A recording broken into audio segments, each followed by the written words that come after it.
Welcome back to GAA Fan TV. It is the final day live in the National Football League. The final games are just about to start and get up and running. There's obviously so much happening all across the country, from big games in Division 4. Obviously, Sligo and Leitrim currently just approaching half-time. And there's so much to discuss, so much to watch. You've obviously got Galway versus Kerry. That's live on TG Caher on the TV. And Dublin versus Louth, which is supposed to be on the app. So hopefully I'll be able to watch that game as well, although I am struggling to find it there at the moment. But we will certainly watch that at some point as well. So, yeah, we'll be discussing the games, reacting to the games live as they are happening. We've got this little score graphic here as well that will keep us updated. I will update the Leitrim and Sligo score as well, which is approaching half-time. I suppose, Matthew, not too long away now from throw-in the Galway versus Kerry game, and obviously a lot of other games as well. The Division 2 games starting at 2 o'clock and some of the Division 3 games starting at 2 o'clock as well. So it should be a crazy day trying to keep up with everything, and no doubt the phones will need to be fully charged looking at Score BO and what's the score and everything else, because I suppose days like today are when those apps are really needed, to be honest with you. Exactly, yeah, and thanks for having me on this very special day in the Alliance League. Definitely are, it's going to be a big day of action. I'm actually wondering which game to watch, to be honest. I have three choices now: Dublin, Louth, Tyrone, Armagh, Galway, Kerry. Edging towards Tyrone, Armagh at the moment, but still, it's 7 minutes from Tyrone, and I'm still deciding. So, if you want to talk about unorganisation, here's your man anyway. But it's going to be an exciting day.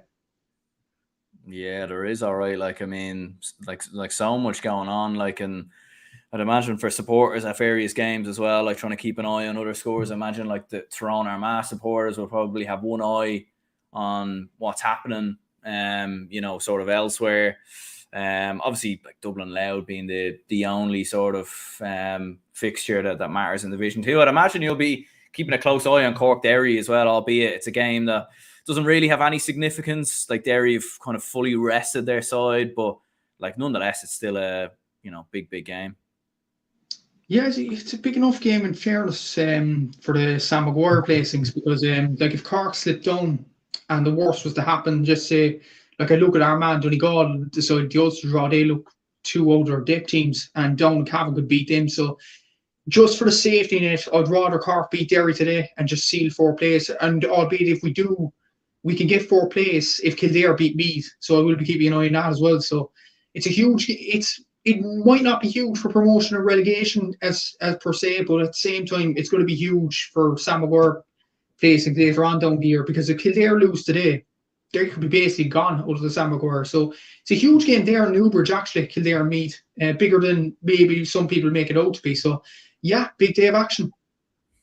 Absolutely. And just looking at the halftime score there between Leitrim and Sligo, currently 9 points to 5 in favour of Sligo at this moment in time. Just looking on Score BO as it stands, so that would leave Sligo in pole position. Obviously, that would leave them top in the division and would mean they would finish in first place, and it would also open the door for the likes of Laois, who are currently beating London 3-2 to 6 points. So as it stands, Laois and Sligo will be the two teams being promoted from Division 4. Elsewhere, Wicklow are beating Waterford by 2 points, 7 points to 5 there as well.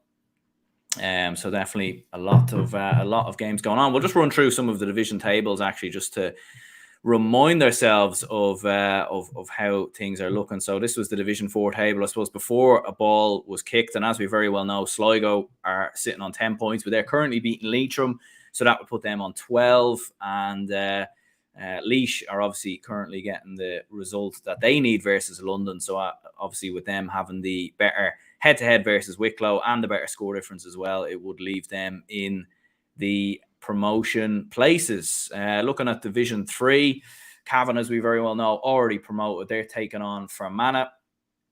Fermanagh need a result. A draw will be enough at the least to get them promoted. A defeat, however, could leave Offaly in with a chance. Fermanagh do have a better head-to-head versus Down, so that leaves them okay there. But if Offaly were to get a result against Down and Fermanagh were to get beat by Cavan, it would leave an opportunity for Offaly to get in there. And obviously relegation already wrapped and done there. Tipperary and Longford already down, and Westmeath and Antrim have nothing to play for there. Division 2, this is how it looks here. So Derry already promoted with 12 points.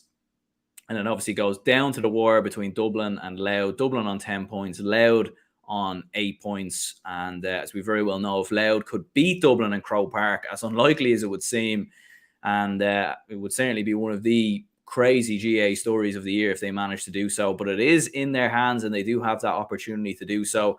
Cork, Meath, Kildare all have nothing to play for, and Clare and Limerick, as we know, already relegated. Division 1 looks a little like this. So Mayo already have a league final guaranteed with 10 points, and it very much every team, every other side has something to play for, other than Donegal, who are already relegated. But it's Galway versus Kerry. A win for Kerry could put them in a league final, although not guaranteed, because it will depend on how things go between Armagh and Tyrone. And also Galway know a draw at the very least is enough for them at home versus Kerry to get into that league final against their near rivals Mayo. And obviously in the relegation zone, so much to play for here. Monaghan going away to Mayo, needing a victory. Victory mightn't be enough, but you'd imagine with Armagh playing Tyrone, which will be a very difficult game from an Armagh perspective, it will leave an opportunity open for Monaghan to potentially stay up in the division. So, just looking at it there, absolute madness. And I'd imagine that table is going to change quite a lot between now and 4 o'clock. It is, yeah. And I just found out another stats keeper is doing Kerry and Galway. So I think I'm going to watch Tyrone and Armagh just starting now. So huge game that, because with the Reno O'Neill stuff, Aaron, how bad would it be over the last few days? And Armagh relegation dogfight as well. Like, you'd imagine if Armagh go down after this, there'd be questions about Kieran McGeeney, really. Monaghan and Mayo's another game to keep an eye on. If Monaghan get a result there, and you look at Mayo's team, bit of chopping and changing there, so there's always the possibility for Armagh to go down. And I'd say the stories would be rumbling out if Armagh go down here. So yeah, big day in store. Yeah, and that was a mad sort of scenario, wasn't it, during the week as well? I think we heard all sorts of rumours about Rian O'Neill, the fact that he pulled a quad, and he had a big injury there. There was some people saying he tore his knee. Then there was a whole host of recordings and WhatsApp messages circling around that, he'd fallen out with Geezer, and there'd been all sorts of chaos going on there. And now he's starting. So you kind of look at it and think, what on earth must have been going on there? Was it secret mind games from Armagh to try to get Tyrone to think that Rian O'Neill wasn't playing, and maybe they were all just trying to, pull the wool over Tyrone's eyes? Or is there something more going on there that we don't know? It was a very odd situation. It was, yeah, and geez, it's very weird now, and especially with Armagh playing this defensive tactics. I've got spoke to loads of times by Armagh fans over the past few days, and they're not believing in Geezer as much as last year.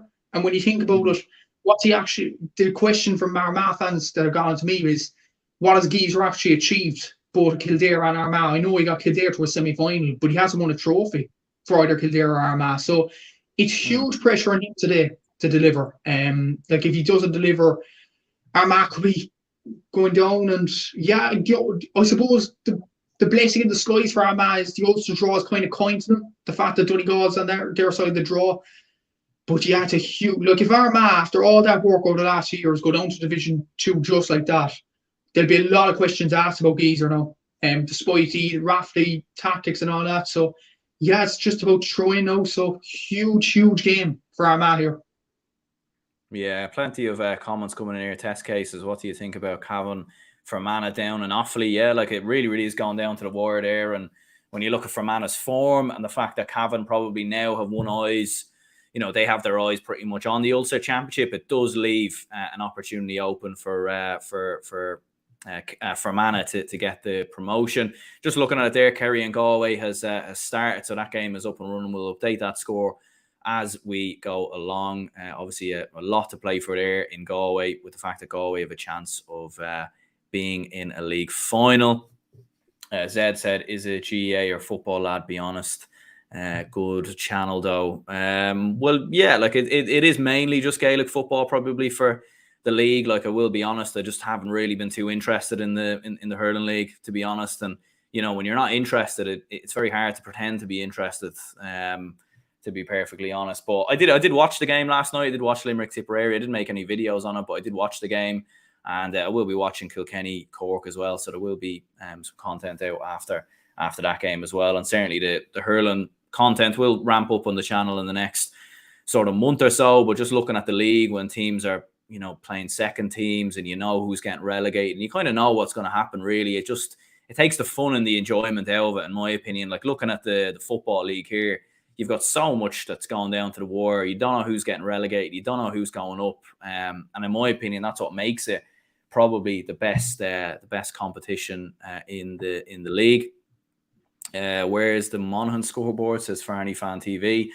Unfortunately, there's limited space. There's only a certain amount of scores I could put on there, but maybe we'll get a scoreboard up after the Leitrim Sligo game ends. But yeah.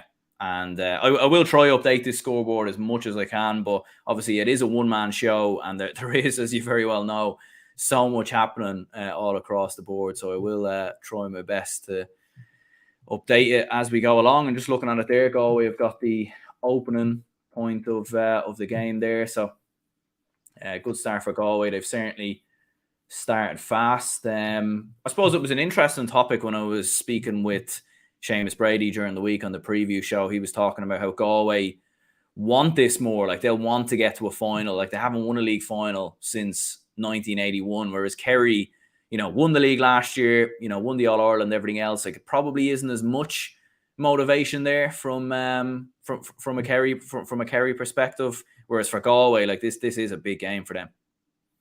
It's a huge game when you think about for Galway. Even to play a final next week against Mayo, Connacht Derby in Croke Park, like, you rarely see that any day unless it's COVID times, of course. So yeah, it's going to be a big game for Galway. For Kerry, look, they'll be focused on the All-Ireland, and Jack O'Connor openly said he doesn't care about the league. But let's not forget, there's still an opportunity for the likes of Tyrone and Roscommon to swoop if Kerry kind of mess up, or sorry, Galway mess up. So yeah, it's going to be an interesting game of action. I said during the week to keep an eye on Roscommon when you think about it, because like Donegal are very, very poor. Roscommon could run amok on them, and the score difference could easily go up. So yeah, I think easily keep an eye on those sides. But yeah, I'd say Galway probably wanted more than Kerry, to be honest with you. Yeah, absolutely. Galway 2 points to 1 up there. Just looking at a great outside of the boot effort there from Gavin White, I think it is there. So and Armagh just taking the lead there. I think Conor Turbot scored a point from a free, so 1 point to 0. There we go. Good start from an Armagh perspective there. Just looking, Tom O'Sullivan actually with that point there with his left boot. So great score there from a Kerry perspective. Dylan says, can you watch the Louth game? That's what I'm trying to find out at the minute. I'm trying to get it up here on the TG4 app or whatever, but I can't seem to get it. I don't know if have Louth been done dirty again. I don't know what's going on, but I can't seem to find the game, to be honest with you.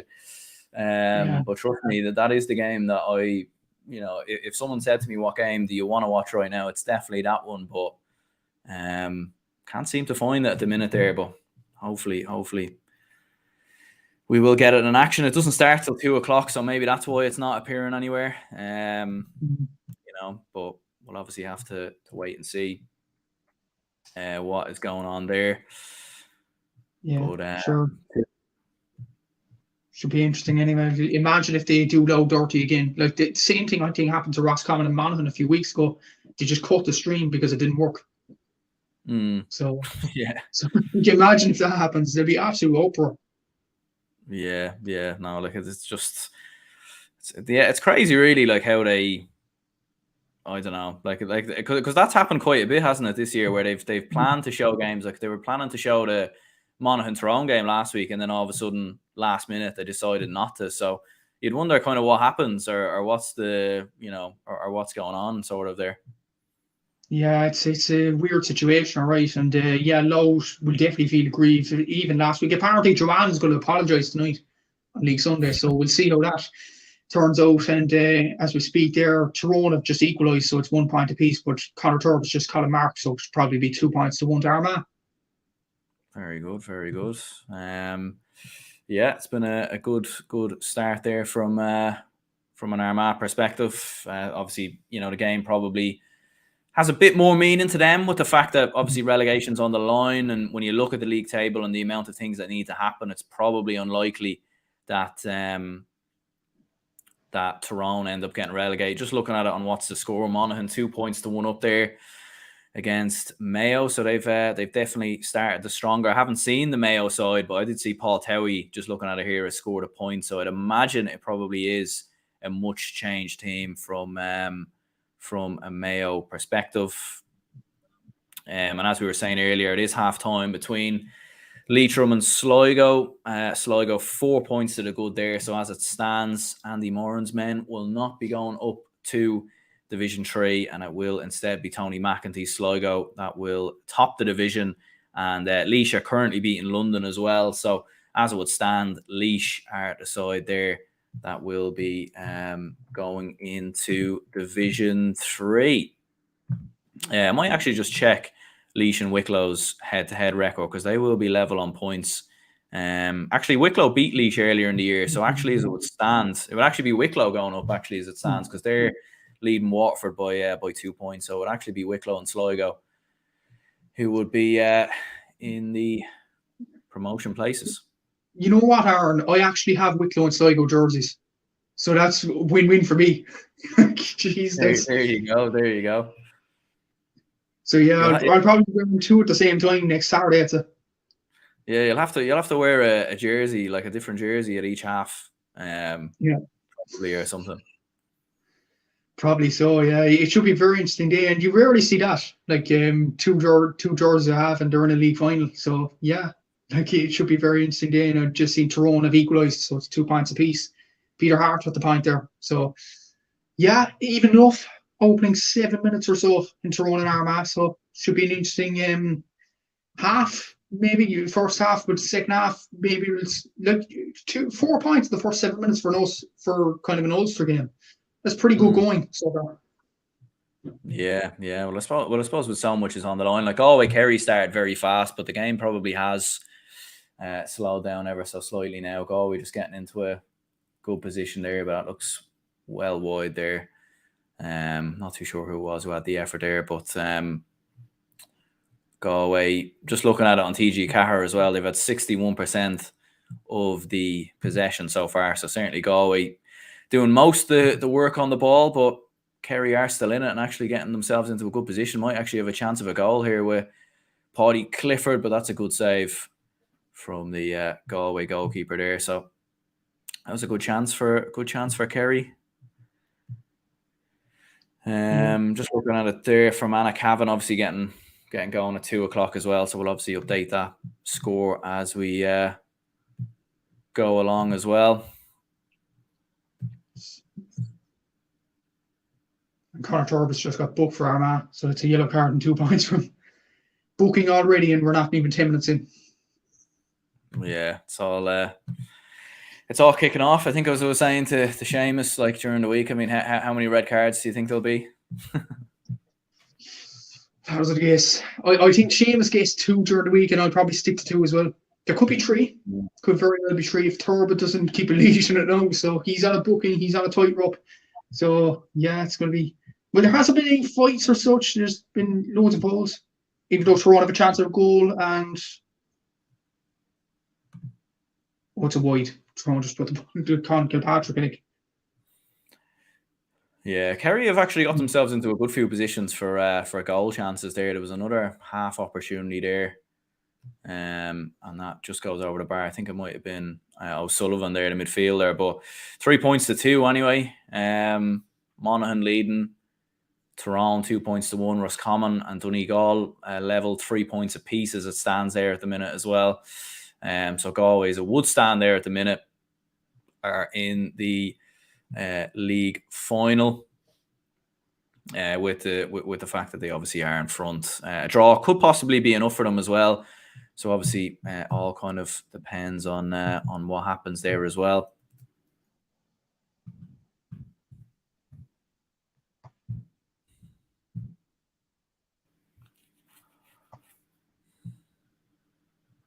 But the Tyrone Armagh game so far, I suppose, kind of cagey between the two sides. I suppose, kind of getting Armagh are up for it. They're really up for it. Like, they're turning the ball over a lot, and they're just gonna try to get a third. Yeah, they've got a third point, so it's Armagh 3, Tyrone 2. I think it's Jamar Hall. They got the point. 21. Yeah. So there we go. Good start for Armagh.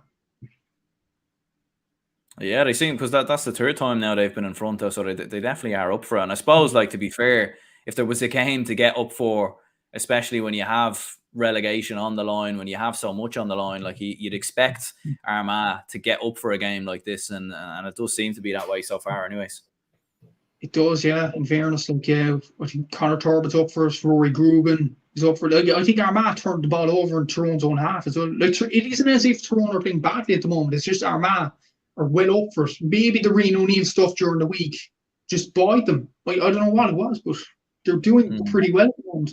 Like, even the defence right now, Tyrone, like, I think it's Darragh Canavan, he's trying to get away, but Armagh are just aggressive. They've given the freeway there, which should be scoreable for Darren McCurry, but they're aggressive today. They're getting in Tyrone's spaces, and I'm telling you, like, if they play this way up until the 70th minute, I think Armagh have a real chance of staying up. Yeah. Galway 4 points to 2 up there. Like, they've definitely started the slightly better so far, it must be said.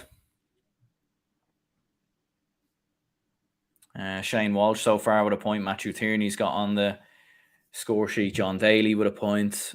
John Maher as well in around midfield getting on the score sheet. And for Kerry, Tom O'Sullivan and Barry O'Sullivan as well, both with the scores there for Kerry.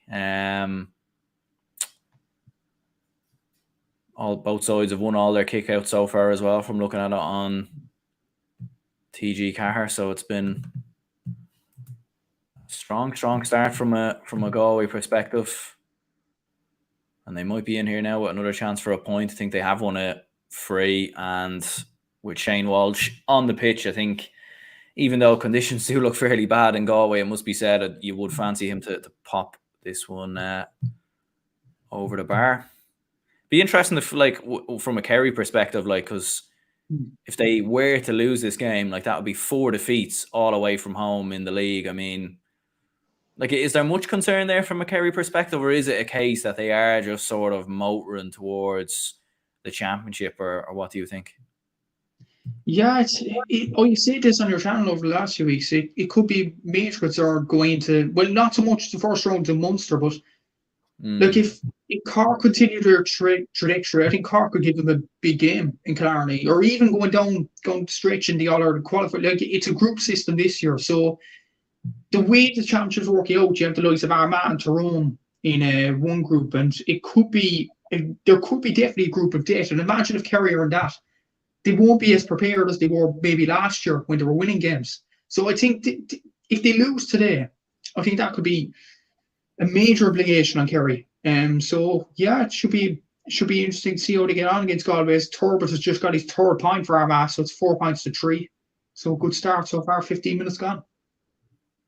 Yeah, and Shane Walsh pops that free over the bar. So Galway 5 points to 2 up as it stands there. Kerry needing a response. I have to say, I've been impressed with Galway so far. Like, when you think of Galway, they've been quite low scoring so far in the champ or in the league so far. You think they only scored 8 points versus Galway, you think of Roscommon, they only scored 8 points that day. But so far here against the All-Ireland champions, 5 points in the opening 15 minutes. That does definitely, from looking at the game, appear to be a breeze that is favouring Galway, because just looking at Kerry, they seem to be running the ball quite a lot, and they are very focused on going for goals from the opening 15 minutes watching this. So whether things will change in the second half, that remains to be seen. But Galway have turned the ball over again. And now Kerry have turned the ball over, so definitely going back and forward between those two sides as it stands. Test case says, Matthew, why are you wearing the Scotland rugby jersey? Are you a Scot? Not from Cork. I didn't even notice that, to be honest. But there you go. Yeah, I'm in Scotland at the moment, so I just said I'd wear it as the nice jersey. So it's a bit different. At least, look, I never wear an England jersey, I'll put it that way. Scotland aren't too bad, I have to say. I'd wish Scotland the best of luck and all that. Even, look, I'd wear I'd never wear Wales or England, probably not. But Scotland are okay to me anyway, so, maybe more people should show for the Scots more.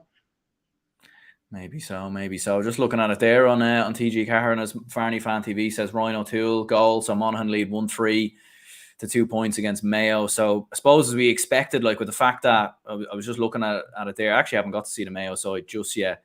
Just having a look here on Scorpio. Aidan O'Shea, to be fair, is in the starting lineup from the looks of things here.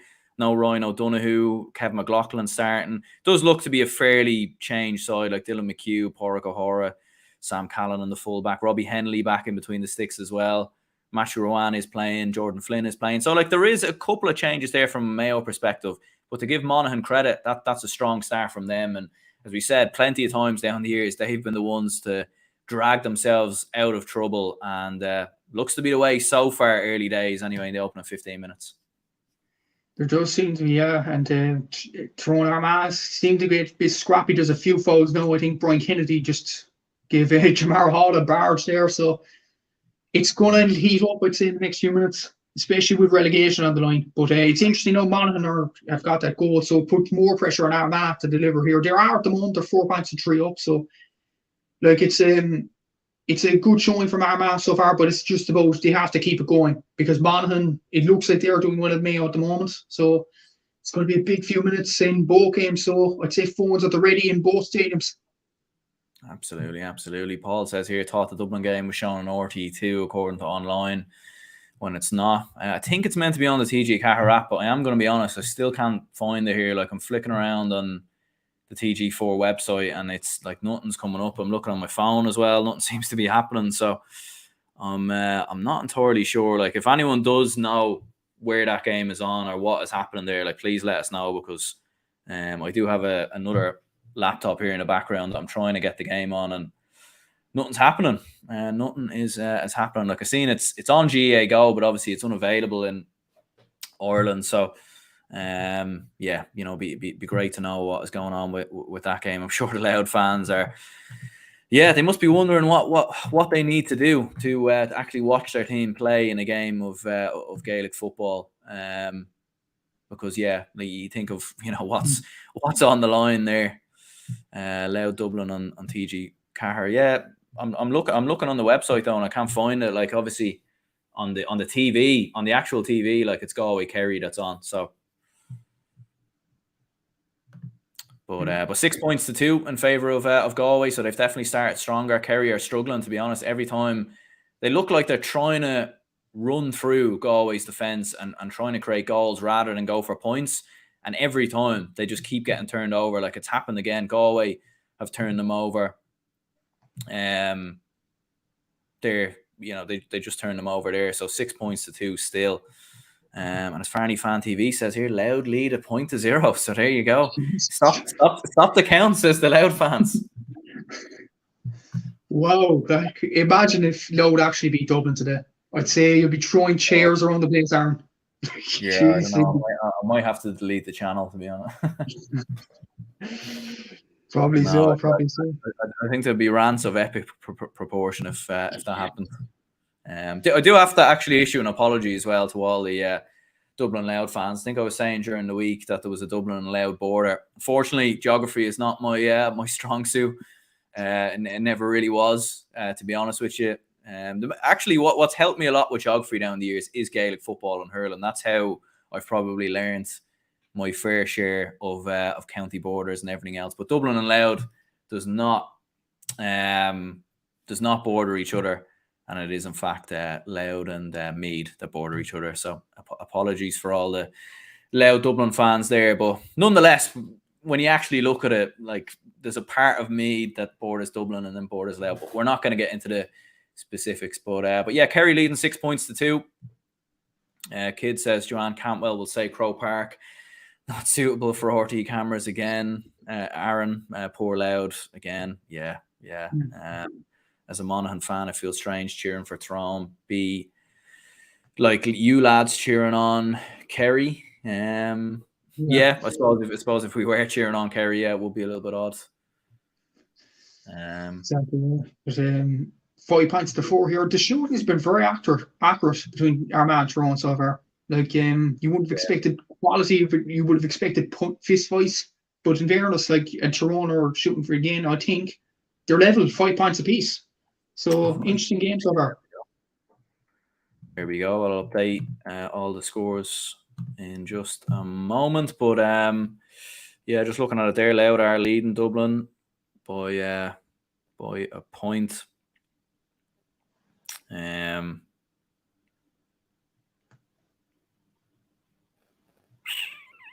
Yeah, 1 point. Kieran Downey actually with the score. And we've played 6 minutes so far in Crow Park, and it is still 1-0 in favour of Louth. So, like, when you think about it, coming to Crow Park, such a daunting place for most sides. The last time Dublin lost a game to a Leinster opposition in Crow Park was 2010 versus Meath. From what I remember off the top of my head, anyway, it might be a league game in there potentially, but I'm pretty sure it is the 2010 game. So Louth fans will be fairly happy with how that opening 6 minutes has gone there. But yeah, as we can see there, 6 points to 2 in favour of Galway, 5 points apiece between Tyrone and Armagh, and obviously Louth leading. Tyrone has just taken the lead, Darren McCurry. So they take the lead for the first time. So Armagh feeling the pressure. Yeah. I suppose after Armagh we're leading 5 points to 3 at one point. They were leading quite early on, so it seems like Tyrone have kind of gradually turned the screw. That has been an interesting thing about Tyrone actually this year. Like they were trailing for large parts against Kerry, turned it around. Like they seem to kind of start games slow, but if they stick in the game, they have a habit of kind of turning the screw a little bit. They do, yeah. And it seems to be the same here. Ethan Rafferty again going his rampaging runs. That's the first time today he's done that, and he's won a free. So, like, yeah, I'd say he's going to be the guy to drive on Armagh if they're going to survive this. So at the moment, as things stand, Monaghan lead Mayo at the moment, do they? So if it stays like this, Armagh are gone. So huge pressure now on them. See what they're made of. Yeah, it's currently 1-4 to 3 points there in favour of Mayo. Just looking at it there, Cavan have got themselves an early goal in the opening couple of minutes, so that's a big goal for them. And just looking at it between Leitrim and Sligo, obviously second half now on their way there. 110 to 6 points in favour of Sligo. And just looking on what's the score, Pat Spillane Jr. is the man who's got the goal there for Sligo. So I'm sure that will keep his dad very, very happy indeed. Whether he is watching or whether he is at the game. To be fair, he does go to a lot of the games from what I've heard. So I'm sure he probably is watching right there. But I suppose from a Sligo perspective, like at the start of the season, a lot of us did expect Sligo to be the team that would be, the side that would go on and get promotion. Obviously, they started the open weekend with that defeat to Laois, and you were kind of wondering, are they going in the direction that we expected? But when you look at the underage success of Sligo in the last couple of seasons, it does have the potential to be a good season. It does, yeah. And Sligo are doing very well. And when you look at the Connacht draw as well, like Sligo get a run in there, and it's good practice in fairness. Like they're going to play Leitrim probably in the semi-final. the way things are going to pan out. So, yeah, I think Sligo could be in for a good year. But I think Tommy Rooney actually brought up this argument about them. Would they actually rather be in a Connacht final and get tanked and be in the Ireland and get tanked, or go into the Talented Cup and realistically maybe win a trophy? So it's going to be an interesting dilemma for Sligo, as Conor Turbert's just got a 4-point for Armagh, so he's on fire today, so 6 points apiece. So it's back in the melting pot again. It is, yeah, 6 points, 6 points apiece there. Someone just texted me there that the game is now on the TG Caher app, the Dublin Louth game. So I'm going to try my best to hopefully find it here. But 6 points to 3 in favour of Kerry as well. Kerry have got their first point in a couple of minutes there by the looks of things. Still no look here, to be honest with you. Well, at least somebody has seen it anyway. Like, if Louth didn't get shown, there'll be absolute uproar. Yeah, I might just have a look on Twitter or something and see what's going on there, because usually that's kind of where you find out all the information. Padraig says just tuned in. Cluxton back. Don't know. I think that would certainly be crazy if that is the case, but I don't think so now. I think I would have heard something if he was back, but oh wait, actually, just looking at the Stephen Cluxton back in the Dublin panel. Jesus. Just looking at images here. Stephen Cluxton is back with Dublin and on the pitch before Louth game. What on earth has happened? Wow. He's not on the start. He's not starting, but he is on the bench. He is on the bench, or he's in the panel. He wasn't named on the bench, but he's there. Yeah, that's mental.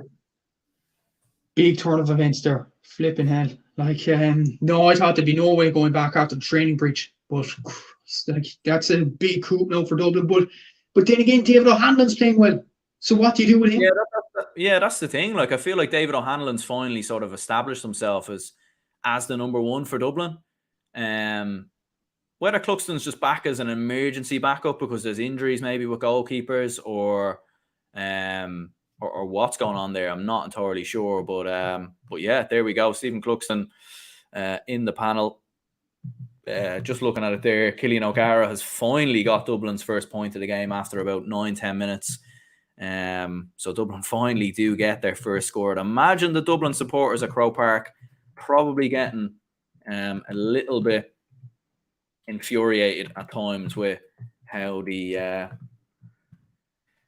games have, or how the game has sort of gone in the opening 10 minutes. But it does go to show, by the looks of things, that Louth, their great defensive work that we've seen from them so far this year is probably paying dividends again. Like, the fact that they've held Dublin scoreless for about 8-9 minutes, like, that's impressive stuff.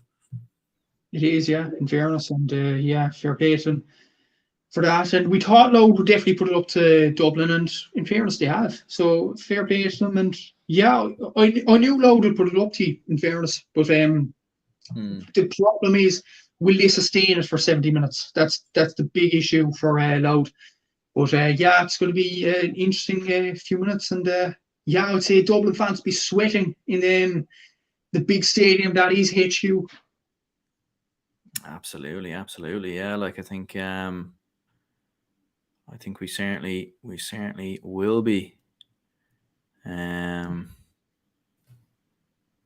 think I might have the Dublin game finally up and running here. I'm not entirely sure, but yeah, 7 points to 4 in favour of 7 points to 5 now in favour of Kerry. So Kerry have pulled it back a little bit there with a couple of points. So they are back in contention after a couple of minutes without a score. What's the latest between Tyrone and Armagh? It's 7 points to 6 now. Darren McCurry's just got a leading point for Tyrone. So Tyrone now leads 7 points, 6 minutes to half time. So yeah, Armagh, they're feeling the pressure. It looks like it. Absolutely, yeah. Like, I suppose they were the ones who were leading early on, but I suppose from an Armagh perspective, like, as long as they just stay in it, stay close,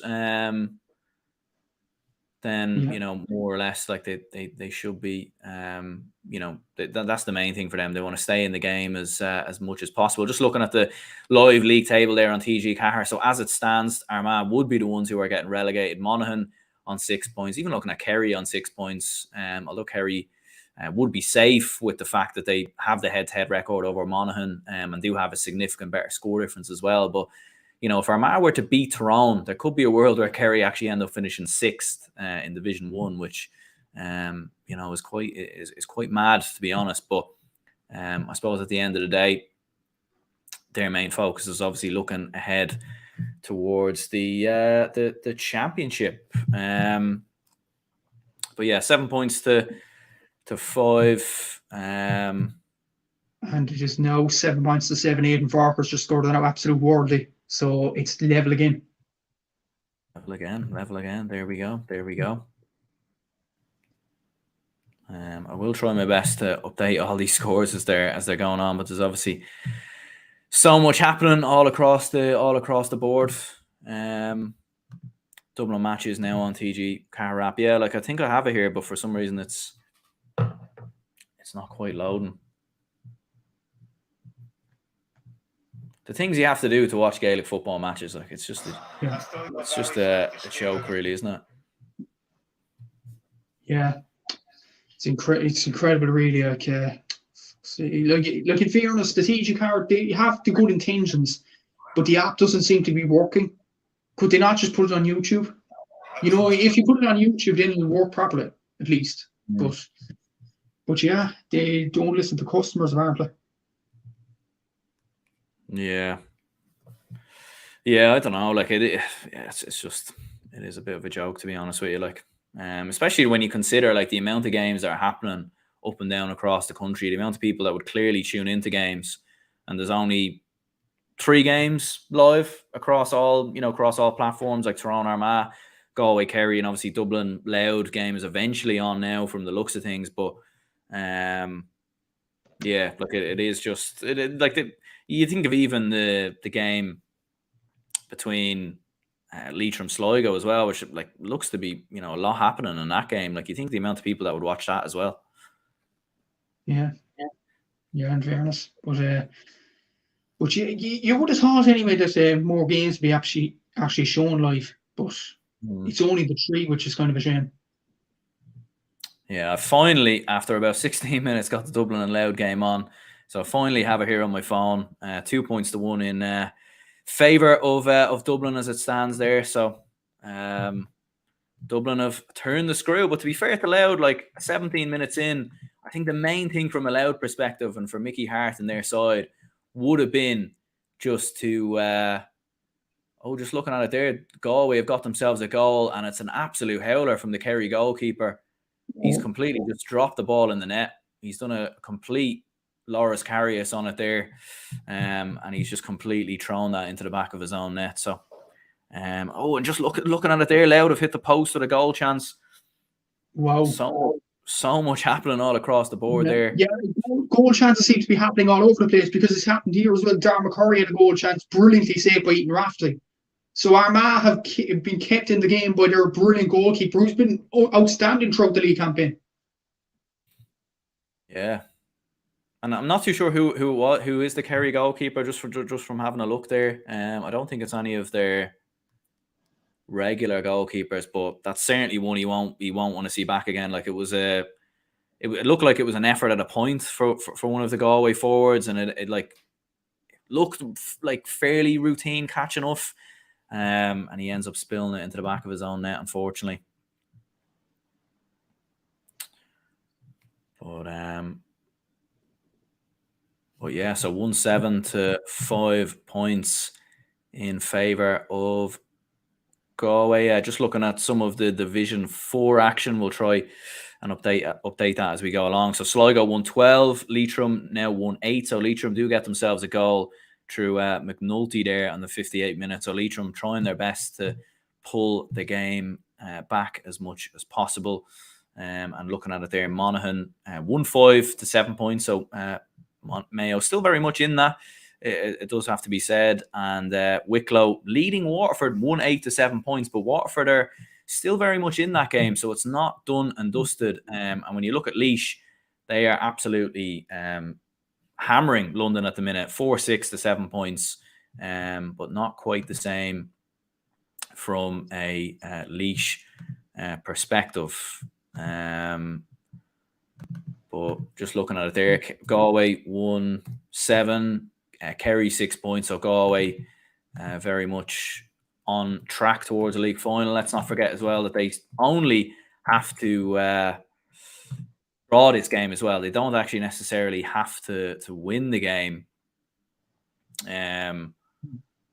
So, I mean, looking good there from a Galway perspective. And just looking at the Fermanagh Cavan scoreline, if I can get it somewhere here. I'm not too sure if I can, but last time I checked anyway, it was a goal in favour of Cavan. So yeah, we'll try to get an update on that score as we can there. It's not quite coming up for me. But yeah, like so much happening here all across the board. It's kind of hard to keep up with it all, to be honest with you. It is, yeah, definitely is. And yeah, it's a very interesting day of action. Armagh just turned over the ball, still 7 points apiece. So yeah, it's getting a bit tense now. Like the first few minutes, it was good quality, but in fairness, like Armagh and Tyrone, they've settled down a small bit as Armagh take another shot, and that's gone wide from Charlie O'Burns. So yeah, 7 points apiece in additional time now. I'm not sure how many minutes are added on, but Armagh getting themselves back into the game. Absolutely, yeah.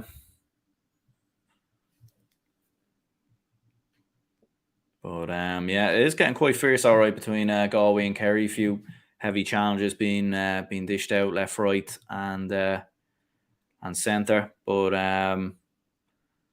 yeah, the Dublin game isn't going on for me again now. I think it might be more my issue, to be honest with you. But we'll hopefully get it back going here in just a moment.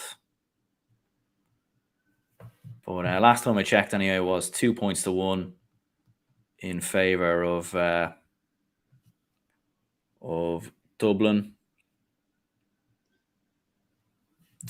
But looking at the Tyrone Armagh game, in terms of how things have kind of gone there, like who would you say sort of been the better so far, or performed the better so far? Would you say? The thing is, Armagh performed better, but they've just had 3 wides in a row now, and that'll take the stuffing out of them. Like Tyrone haven't played brilliantly at the end of the half, and Tyrone will just grow in confidence as the wides keep coming. That's the thing, and Tyrone just have a chance now to take the lead. So it's going to be, there could be a goal chance here. Darren McCurry over the bar, surely. Yeah, Tyrone lead 8 points to 7. So they'll go into the break 8 points to 7. And I think Armagh will be absolutely kicking themselves because I think they've been the better team so far. Absolutely. Yeah, just looking at it there, Dublin 3 points to 2 up against Louth. In fairness to Louth, like they're staying in this game, and I think that was the main thing from a Mickey Hart perspective and from a Louth perspective, was to try and stay in the game for as long as they could. And you would have to say so far that definitely has been the case so far. But yeah, so Dublin leading 3 points to 2. And Sligo. Armagh have got their 8th point, have they? No, it's half time. 8 points to 7 to Tyrone lead. 8 points to 7. Perfecto. Yeah, half time in the Galway Kerry game as well. 1-7 to 6 there. I think Galway were definitely playing with a bit of a breeze in the first half from looking at things there. That definitely probably went in their favour. But you would have to say that Galway have taken the initiative, taken the advantage so far. And for Kerry, it has been quite slow, like from looking at things there, and kind of overly focused on goal chances. But as it stands anyway, Galway looking good towards the league final. Obviously, as you said there, Tyrone leading 8 points to 7 at half time. And from looking at things last there, Monaghan leading Mayo at half time as well. Last time I seen it there. Half time, Mayo 8 points, Monaghan 1-6. So as it would stand anyway, it's Armagh who are going down to Division 2. Yeah. And to be honest, throughout the league campaign, it's probably deserved. But I think Armagh have shown fight today, in fairness to them, and they could easily come back to the game. But I think the wides, I'll put up stats in a minute, but I think they have 6 wides in the first half. As the game went on, they started kicking inaccurate shots, and Tyrone, in fairness to them, they're doing well, and they're getting 8 points, 7 up. Obviously, with Galway leading, they probably won't get a league final. But to be fair, when you look at Tyrone for a minute, at the start of the league campaign, we were thinking, where is this team going? But no, they've got a few wins at the boat. I think this will be their 4th win in a row. Correct me if I'm wrong, no, Aaron. So that's a pretty good run for Tyrone at the moment, and they're doing well. Yeah, Louth have just drawn level against Dublin as well. The goalkeeper has just kicked a 45, so 3 points apiece. A lot of people expecting a comfortable Dublin victory. To be fair, I think most Dublin fans you asked, even speaking to me, I didn't expect it to be hugely comfortable, but certainly so far, it just hasn't quite, from the minutes I've watched of Dublin so far, Louth are set up very well, and they're certainly making Dublin work quite a lot for their scores there at this moment in time. Of course, if the game did finish level and it was a draw, it would favour Dublin. Dublin would qualify through to Division 1 and would be in the league final in a couple of weeks' time. Just looking at an effort there, that is a very, very poor effort on goal there from James McCarthy. He's put it miles wide of the target, and it does look like at times that Dublin are maybe rushing their opportunities ever so slightly. Do you know what I was just thinking of there? Does it show how far Louth have come that Dublin have to drag Stephen Cluxton out of bed to get back in the team? Yeah, maybe so. You wouldn't have expected it even like if Dublin were struggling, because David O'Hanlon's probably been your best player of the league so far. Yeah, so it's kind of a bizarre kind of, well, it's not bizarre because I think Cluxton will make that Dublin team tick, in fairness. But and he does lead the dressing room, but like, it's harsh on David O'Hanlon, because even that day down at Parky Heath, we were live reacting to that. He was absolutely outstanding that day. Kickouts, saving. I thought he had the lot. I thought he's better than Evan Comerford, and Dublin have found their air. It's kind of strange that Cluxton's coming back now, more than anything. But look, there you go. Yeah, just looking at the scoreline there between Cavan and Fermanagh. So Cavan leading 2-1 to, let me have a look there, I think 2-1 to 5 points. So as it stands there, Cavan have the edge. We'll check the score of the Offaly down game. We'll get a chance there for Dublin. And goalkeeper makes a big save, goes out for a 45. Just before that, actually, Louth had turned Dublin over and had a bit of a chance for to make something themselves. Looks like it was Paddy Small with the effort there, and a good save by the Louth goalkeeper, turning it out for a 45. So still 3 points apiece. Now would be the perfect time to bring Stephen Cluxton on for a 45, but it is Cormac Costello who is standing over it there at the minute. What's the? Have you checked the score of the Cork Derry game yet? Jeez, I haven't even had the time to. I'm so intrigued and throwing Armagh at the moment. It is Derry 6 points, Cork 3 points after 21 minutes. So there we go. But at the same time, Kildare lead Meath 6 points to 1 with 27 minutes gone. So wow. That would mean Cork would be in 4th in Division 2, which probably will see us in Armagh if we kind of mess up against Clare at least. So at least that. And Meath, they started so well, and they haven't won since the Clare game. And they're 5 points down now in Newbridge. Yeah, they're massively struggling to score, Meath. Like, they're one of the lowest scorers as well. And actually, like, I've seen as well that if you take away their first 2 games, like if you look at the last 5 games as a barometer, they'd be one of the lowest scorers in the entirety of the 4 divisions. So it is quite worrying time. Just looking at it there, Cormac Costello put the 45 well wide, but Dublin have regained the ball and popped it over, and it looks like it is Colin Basquel who's slotted that one over the bar. So Dublin lead 4 points to 3. I'm just going to check the score of the Offaly game and see how it stands there at the minute. So Down actually leading 7 points to 5 after 27 minutes gone there. So as it would stand, even with Cavan leading 2-1 to 7 points, we'll update that score in just a brief moment. It would be Fermanagh who would still get promoted at this moment in time, even despite the fact that they are losing by 2 points.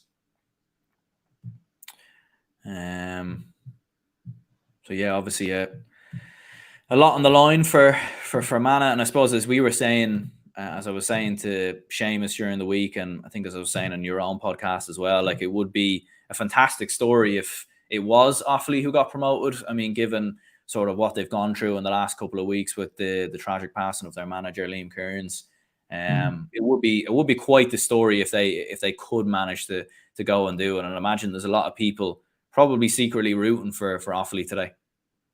Yeah, exactly. And it would be a fairy tale story, if anything, even with Declan Hogan's emotional interview with RT after that tip game. And it'd be a brilliant achievement. And when you look even further down the year for Offaly, take you to the championship, I think they're on the same side as Louth, Meath, Westmeath. So, like, they're playing Meath all going well in the quarter-final Leinster. So, and looking at Meath's form at the moment, Offaly could take them, So, telling you, there's something in the water for Offaly, and maybe emotion will drag them through this summer. And Liam Kearns will definitely look down them and think they're a great group of lads, So it'll be a brilliant story. No, it definitely would be all right. It definitely would be, considering sort of everything that's happened there. Just looking at a few developments in the Leitrim-Sligo game. Leitrim have got themselves another goal, so they actually now lead by a point, 2-11 to 113. And we're actually that game is nearly finished. So just looking at it on Twitter, it says on their official Twitter page, 31 minutes second half, Leitrim 2-11. Sligo 113. Leitrim getting a point from Donal Wynn. Donal Wynn from the looks of things there. And the goal actually coming from Aidan Flynn. So Leitrim were actually 3 points down. They got themselves a goal to level it, and they get a point from, I'd imagine, the follow-on kick out from Donal Wynn. And Leitrim now, as it stands, in pole position, and Sligo have responded though. Just looking at it there, point from Finian Cawley. So all level between Leitrim and Sligo. I think that would mean, I think that would still give Wicklow the edge by the looks of things. We'll obviously have to wait and see sort of what's happening in that game as well. But yeah, like, and as we were saying before, like it's a massive shame that game is not being shown. When you look at sort of how good of a game it appears to be between Leitrim and Sligo at the minute. Yeah, definitely. And if Sligo managed to bottle this, like when you look at halftime, they were leading, then Leitrim take the lead early, late on in the second half. Like, Jesus, if Sligo managed to bottle it, and when you look at it last year, they dropped some massive points as well to Tipperary and whatnot in Division 4. So, like, Sligo bottling it 2 years in a row. Maybe there's question marks about Tony McEntee, maybe. They have a good squad there, and they don't seem to be getting over the line. And that's the big thing with them. Yeah, and it's Wicklow 2-8, Waterford 7 points there, just going into the closing minutes. It's been a very poor game between Dublin and Louth, 4 points to 3 after 32 minutes. Definitely not the highest standard. Louth look a little bit exposed here. There might be a chance for a Dublin goal. Surely puts it in the net, puts it over the bar. That was a big opportunity there for Dublin to put a bit of daylight between the two sides, and there was no better man in that position than Con O'Callaghan. James McCarthy running straight through the middle, pops a left-hand side hand pass into Con O'Callaghan and blazes it over the bar in front of Hill 16 as well. You get the feeling a goal would have really opened things up from a Dublin perspective. Just looking at it from a Louth perspective, like they're having to work very hard for their scores. Dublin are set up quite defensively as well. They're almost playing kind of similar to how Louth are playing.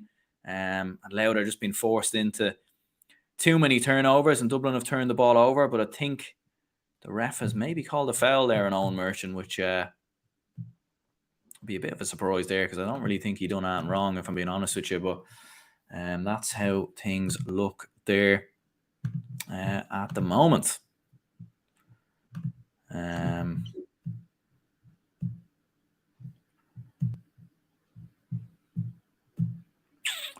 But yeah, should be full time any minute now on the Leitrim versus Sligo game. Still level from the looks of things there. Leitrim have got themselves, or Louth have got themselves a point there. 5 points to 4. So now they're definitely more than staying in the game by the looks of things there. I suppose you've obviously been watching the Tyrone Armagh game. I mean, going into the second half, like, who would you give the edge at this moment in time? Obviously, Tyrone are leading by a point. As we've said before, Armagh have played fairly well in different moments. But would you give Tyrone the edge, and you think they'll see it through, or how do you think it will go? I'm thinking I'm going to go for Tyrone, because even look at score, like Conor Turbot scored 4 points out of Armagh 7, and he's having just one of those days where everything he hits is going over the bar. And I'm going to back Tyrone to get it, because I think there's more scores in their team potentially. That Darragh Canavan's only got 1 point so far. There's going to be more of him to fire. And when you look at the opportunity for points at the end of the half for Armagh, they should have got even more. And they'll probably rue those missed chances, I think. So, it's a big half for Armagh. But like, Kieran McGeady will surely tell the Armagh players about the Monaghan and Mayo halftime score. And that will go into the Armagh heads. It'll go 2 ways, Aaron. Either they'll be up for the fight in the second half, or they'll just capitulate and the North will get to them. It's going to be a big, big second half. And we went over the situations during the week, and Monaghan, they've been in this same kind of scenario before. Armagh haven't. So I think Monaghan will definitely be more experienced in this. Armagh, I have a feeling, I know they're playing well so far, but it's only so far. They might have a period in the game where they just capitulate.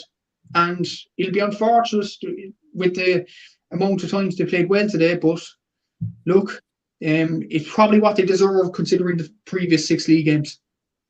Yeah, half-time in the Dublin Louth game, so 5 points to 4 is how it finishes there at half-time. So certainly not the most entertaining game from a Dublin perspective. Hasn't been great at all from brilliant from Dublin. It's been hard to sort of watch the game because the TG car app is frozen at times and hasn't always worked. But yeah, like Louth, from looks from what I've seen, both sides being quite defensive. Dublin have probably been a little bit wasteful in attack, missing 1 or 2 big goal opportunities. Louth have had to work a lot harder for their scores. And just looking at it, Kieran Downey's done quite well and been quite impressive so far from a Dublin perspective. Still playing in the Leitrim Sligo game from what I heard. Just looking at it there, we're into added time. It's still 2-11 to 114. Just looking on what's the score. So must be a lot of added time. 7 minutes of added time, I think. But no one has been able to get the winner so far. So I'd imagine for both Sligo and Leitrim fans, it is edge of the seat stuff there going into the final couple of minutes. Monaghan obviously leading 1-6 to 8 points as it stands there as well. Meadman says Louth's defence is unreal. Never seen the Dubs rattled like that. Really wasteful. A lot of kicking the ball away. Compare that to the way Dublin carved through Mead like butter. Yeah, no, you've got to give a lot of credit to I suppose the performance so far of Louth. Like, they've been very well defensively set up. And I was even saying on my own preview show with Seamus Brady during the week that, Dublin are probably used to setting up against defensive systems. Like, that has been the thing that, a lot of teams have, gone as far back as when Donegal did it in 2014. It became a big thing for Dublin to overcome those defensive systems and find a way to come through them. And you've seen against Derry in the first half, for example, we absolutely tore them apart. You'd be arguably doing better, getting in Dublin's face and going after them. But from looking at it, Louth have had a good balance between their between their defence and their attack. But yeah, fair play to Louth so far. Yeah, they're doing pretty well, and we thought this during the week, and at the same time, we thought Louth would be very good on a tight pitch. The question was, would they be good in Croke Park? And they've definitely shown today they're definitely up for the fight. And fair play to Louth for that, as Tyrone and Armagh return to the field for the second half. But it's going to be a big few minutes for Dublin football, because if they don't go up, I'm telling you, there'll be a lot of war in Dublin GAA if they don't go up this season. Oh yeah, no, it would be it'd just be a massive setback and a bit of a disaster. And that's not to take anything away from Louth. Like, fair play to them. Like, if they do turn this one around, now I do think Dublin are leading without playing well so far. And Louth have had to work very hard for their scores. You'd imagine the more the game goes on, I think Dublin maybe are, probably have the better options from the bench and, have that experience of coming through these games. So I think we will be okay. But I think at the same time, considering how Dublin have gone at times this season, there has been a bit of jeopardation. Just looking at it there, I think Sligo have got themselves a very, very late point there. Looking at it on what's the score, I think they might have got the point in the 9th minute of injury time. So that might be the winner there from a Sligo perspective. I'll try to find out who's got that point in just a moment of time. So there we go. Yeah, the game has finished there. Sean Caraboyne actually getting the late score, and Sligo have done it. So there we go. Sligo have got the victory. Sligo back in Division 3, the first time since 2019, I think it is, that they are back in Division 3. So considering the underage success of Sligo in the last couple of seasons, considering sort of what they've been building towards, and let's not forget, Sligo have had a lot of hurt in the last year or so as well, but obviously the death of Red Oak Murphy, which very much shook the county and shook the nation. So for Sligo, it's great to see them have their moment. Exactly, and even for Red Oak Murphy, and even have them days in Croke Park as well, for the team as well. And yeah, they're definitely going places. Like, you would have questioned if they didn't go up today, then there'll be questions about Tony McAtee and his management. But they have gone up, and fair play to them. And but let's not forget, there's going to be another bout with Leitrim as well. So, like, this is the first of a double bill. Definitely that's confirmed now, because Leitrim can't get to the league final. So, should be very interesting. And I would imagine Wicklow would have beaten Waterford in the end. So it's Wicklow gets Sligo in the final.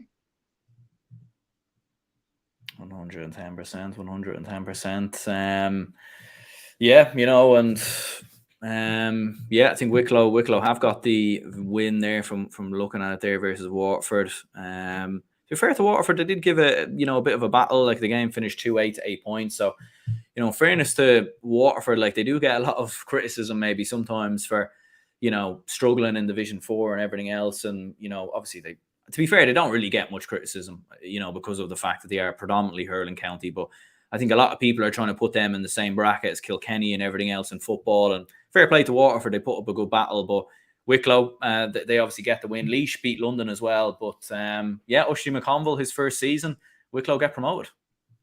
Yeah, very, very good achievement for him. And it's his first job in management. And he's won, what is it, 10? It's 10 points for Wicklow at the moment. So 2 draws. They've 1 defeat, which isn't bad. And that was to Sligo. So in fairness to Wicklow, they've done absolutely brilliant. And fair play to them, as Ronan Batnaby has just got a point for Tyrone. So it's 9 points to 7 there. So Tyrone stretched their lead.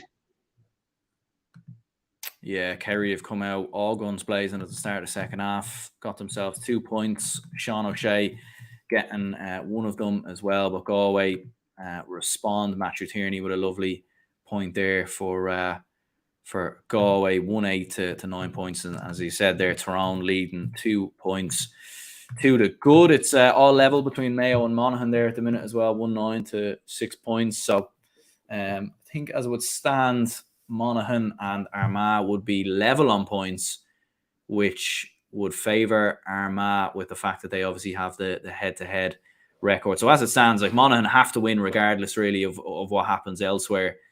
But all level there. Put the Monaghan scoreboard up now. Yeah, we will get that up in just a moment's time. We'll leave the Leitrim Sligo one up there just for times being. That game obviously has now finished, but we'll just leave it there for a couple more minutes. Yeah, half time between Dublin and Louth as well, 5 points to 4. And as it stands between Offaly and Down, that game is half time as well. Down leading 9 points to 6. And of course, they'll obviously be relying on Fermanagh to slip up versus Cavan, and obviously will need to beat Down themselves. But as it stands, Cavan 2-3, Fermanagh 6 points there at a half time in that one. So Cavan, even though they have rested their team a little bit again, from what I've heard, I suppose at home versus Fermanagh. Of course, let's not forget Fermanagh beat Cavan last time these two played each other as well in the league, and that was in Division 3 as well back in 2021. So Cavan looking good there at the minute, and Fermanagh maybe with a bit of work to do by the sounds of it. Yeah. So Cavan look good for league final next week. The momentum's definitely there for them. And very, very good victory for Cavan, it seems there. And points have been swapped here. So Tyrone got a 10 points, so they led 10 points to 7, but Stephen Campbell's just got a point there. So it's 10 points to 7, 10 points to 8 to Tyrone. And Armagh have another chance here, but it's dropping. But it's a free in for Armagh, so it could be 10 points to 9 in a matter of moments. Absolutely. Yeah, like just looking elsewhere at some other scores, like all around the board. So Roscommon are leading Donegal 12 points to 7. Although that game wouldn't quite matter there at the moment. Roscommon are the team with the advantage by the looks of things. 13 points to 7. 13 points to 7 actually now as it stands. And as you said, Tyrone leading 10 points to 9 as well. So they have the advantage there. I suppose it would be a big, actually out of interest. Actually, how has Rian O'Neill performed? Obviously, all the talk this week. Is he playing like a man who has a quad injury, or is he is he moving quite freely, or how's you could say he's playing like a man with a quad injury because he's not playing at all. Oh, he isn't. So he isn't playing after all. No, he's not playing after all. No, and there was a late change. I think Turbot was the guy that came in instead of him. And Turbot scored 5 points. I think he's just got his 5th point now to make it 10 points to 9. So he's definitely replacing Rian O'Neill. He's definitely putting his hand up. I have to say that. So interesting there. Interesting. Yeah. So I mean the Rian O'Neill saga, definitely quite a lot going on. He's playing, he wasn't playing, then he was playing, then he isn't playing. Like definitely a lot of madness there all across the board. Just looking at some of the highlights of the Dublin Louth game. Louth had some massive chances actually in the game. Like they hit the post at one moment in the game. Possibly could have went on to win. Or possibly could have went on to lead at halftime had they have got that goal. And actually, just looking at it, like Dublin have conceded a goal in almost every game they've played in the league so far this year. I think Clare is the only game off the top of my head, and Kildare where we haven't conceded a goal. So like Dublin's defense, like there is leaks there. There is vulnerabilities there, and that's why if you're a Louth supporter, like you'd still take confidence of that going into the second half. And to burst your bubble, Aaron, they did concede a goal against Clare, Gavin Cooney. So so they conceded a goal nearly every game except the Kildare one, and Kildare hit the post and they should have scored. So it's a worry for Dublin. Definitely is a worry. Albeit the Bees goal was very fluky, I thought. But yeah, it's pretty good. And Ian Farker's just equalised for Armagh, so it's 10 points apiece. So Armagh right back in it. Yeah, and as Farney Fan TV says here, Monaghan won 9, Mayo 9 points. So Monaghan have put up a 3-point lead now against Mayo. So a bit of a difference between the two sides there by the looks of things. So massive 3-point lead, and Galway actually leading by the same. And Damien Comer, who's come on, puts himself back in the action and gets a point quite quickly as well. So Damien Comer back, Shane Walsh back, Galway en route towards a league final. But it looks of things, it's it's not looking too bad if you're a Galway supporter at the minute. No, doesn't at all. And in the league final against Mayo, imagine if you beat them in Croke Park next week to burst the bubble. That'll be that'll be a pretty good achievement to do for Galway, and to burst the Mayo bubble, as I said, considering Mayo have been utterly effortless in the league so far. And to imagine if it was Galway, the first team to beat them, and Tyrone have just taken the lead again, so it's 11 points to 10. There we go. It seems to be almost going back and forth between Tyrone and Armagh times, and like just looking at it on Scorpio there, if it does load for me, you've obviously got Darren McCurry with 3 points so far, Dara Canavan with 2 points, Peter Hart with 3. Don't know if all them scores are entirely accurate, but who would you say has been the best performer so far? I mean, Peter Hart with 3 points, but it looks of things, that's fairly impressive. That is impressive, and Armagh just equalised again. So yeah, it's going topsy-turvy. Stephen Campbell's just got a point there. So big game. But in terms of who's impressed me, probably Conor Turbis. Correct me if I'm wrong now, and I think I have him on 5 points. I don't know what Scorpio have him on. So if that's the truth, if he's on 5 points and that Scorpio up as well, that's an incredible performance. And the guy coming in for Reno O'Neill, that was big shoes to fill. So despite Armagh losing most of the game, I back probably Reno O'Neill being the best player so far. Or sorry, Conor Turbis, what am I saying? Yeah, and looking on Scorpio, he does have 5 points as well there, but it looks of things.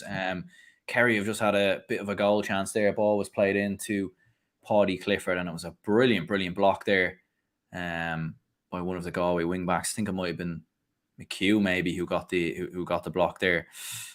So that was very, very impressive stuff there to send it out for a 45. Just waiting for both Dublin and Louth to come out to start the second half.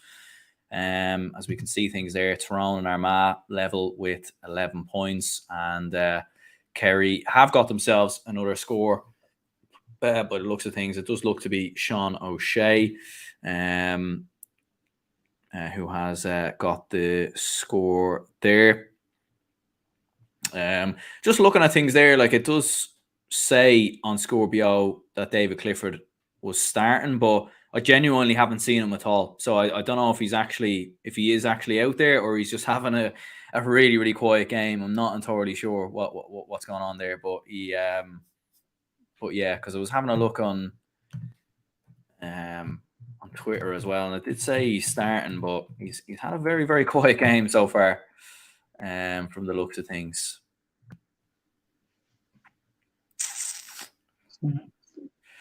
No, he definitely is starting. He definitely is there, but he's had a very, very quiet game. Been double marked, I'd say. Yeah, it looks that way. He's been very, very. He's very, like, not only is he not scored, but he hasn't really had much. He hasn't really been on the ball. But in fairness, Kerry, like 10 points to 1-9 is the score here, so they're still very much in this game even without his influence. Yeah, sure. That's interesting viewpoint there, but like this Armagh Tyrone game is going ebbing and flowing. Kieran McGeary is just brought off, and I think Tyrone are going to take the lead here. Oh no, Ethan Rafferty's caught the ball, so Armagh up the field again.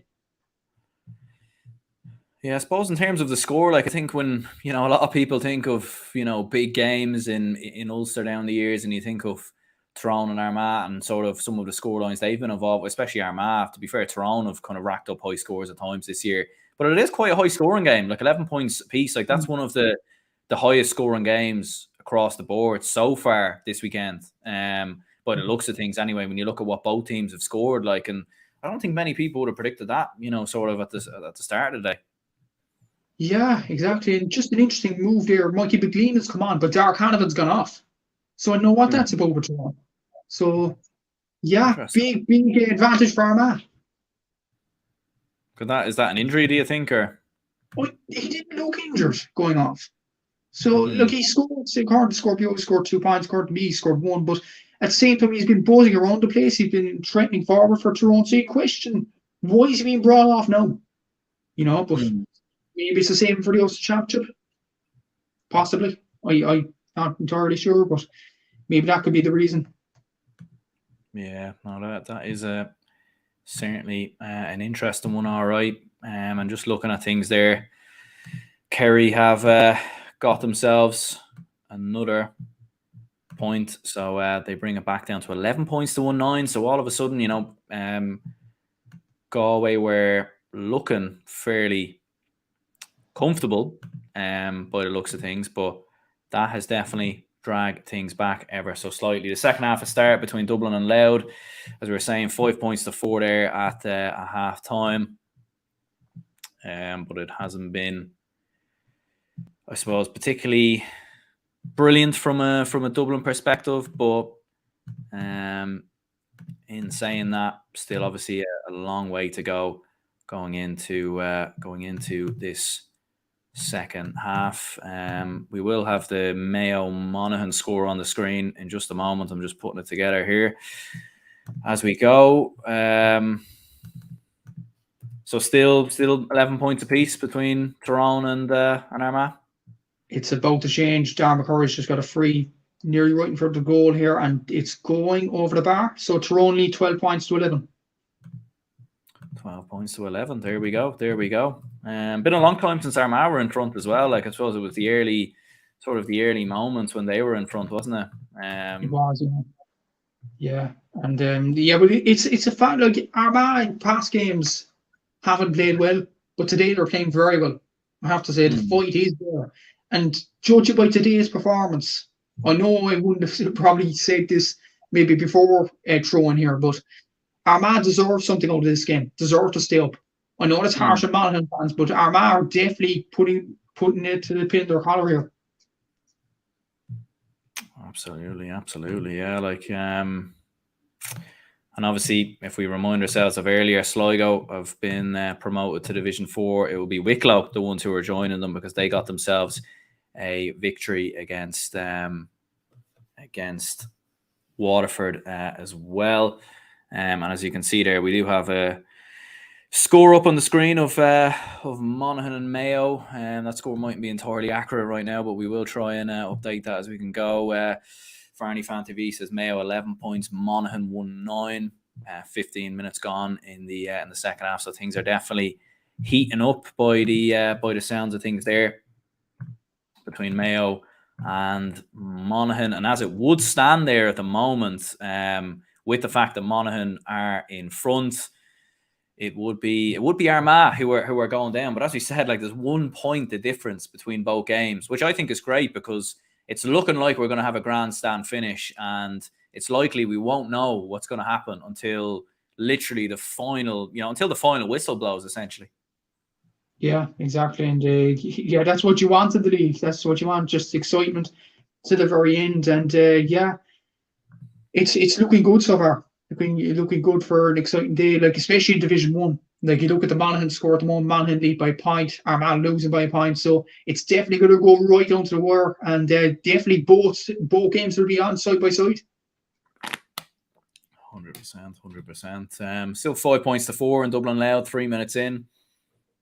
Looking at it here from a Dublin perspective, we seem very hesitant on the ball. Like, we're just kind of waiting. Lee Gannon sends it in, but that's I could see what he was trying to do. He was trying to play it into Con O'Callaghan, but we've given the ball directly back to Louth. Dublin are putting a lot of pressure on Louth here at the moment to try and prevent them from playing out, because as we've seen with Louth, a lot of the time they're probably not going to kick it long. They're going to try and hand pass their way, try and sort of run it through the lines. But in fairness to Louth, it has worked on this occasion, and they are coming forward with the ball and might even have a potential chance to draw level. Of course, let's not forget Louth don't have Sam Mulroy, one of their best forwards. It's been confirmed he's going to be out now for essentially the rest of the year. which is a huge blow. He's definitely going to be missing for the Leinster Championship, possibly depending on how far Louth go in the All-Ireland series. We'll wait and see, but he is going to be missing for that Leinster Championship, unfortunately, which considering how good Louth have looked this year, that is incredibly unfortunate. But yeah, 5 points to 4, Dublin turning Louth over again. To be honest, like watching Dublin Louth, like it's incredibly cagey. And the standards have been fairly poor, but that's a great point actually by Brian Fenton, who puts it to a 2-point game, and that's the first time in a while that Dublin have been able to build up a bit of a lead. So 6 points to 4 the score there for Dublin. And looking at things in the Galway game, 110 to 11 points. Galway getting themselves another point there to go back 2 points in front. By the looks of things, Down still leading Offaly 10 points to 4. Cavan leading Fermanagh 2-4 to 6 points going into the final. 15 minutes of that game. So as it stands, Fermanagh will be the ones that will be going up to Division 2. And as you were saying earlier, Kildare leading Meath 8 points to 3. Derry leading Cork 10 points to 6. And Mayo now level with Monaghan, 12 points to 1-9. So that puts the ball back in the court of Armagh. Still 12 points to 11 there. 12 points apiece. No, Rory Grugan's just hit a point. And there was a shot before that at Aidan Farker. A lot of the commentators and the Armagh fans thought it went over. So Armagh could be leading this game. And if it goes back to this at League Sunday, the ramifications with relegation and all that, that could be a big moment in the game. But Armagh level now, 12 points apiece. Sean Bugler just got another point there for Dublin. So Dublin beginning now to put up a bit of a lead, and Louth are struggling a bit here now. Dublin are pressing Louth very high up the pitch, and it's hard for Louth to get out, to be honest. And it does look like Dublin have woken up a bit. They've taken a bit of time, but it does look like they've woken up. 3 points in front on the ball here again, maybe with a chance to go 4 points in front here if they can work the right attack. But leveling both relegation games as it stands there. So really, really is going down the wire. Exactly, and it's going to be very, very interesting last few minutes. See, as Tyrone take another shot here on this is going over. Sorry, guys. Yeah, and we do have Seamus Brady joining us here. Have we got you there?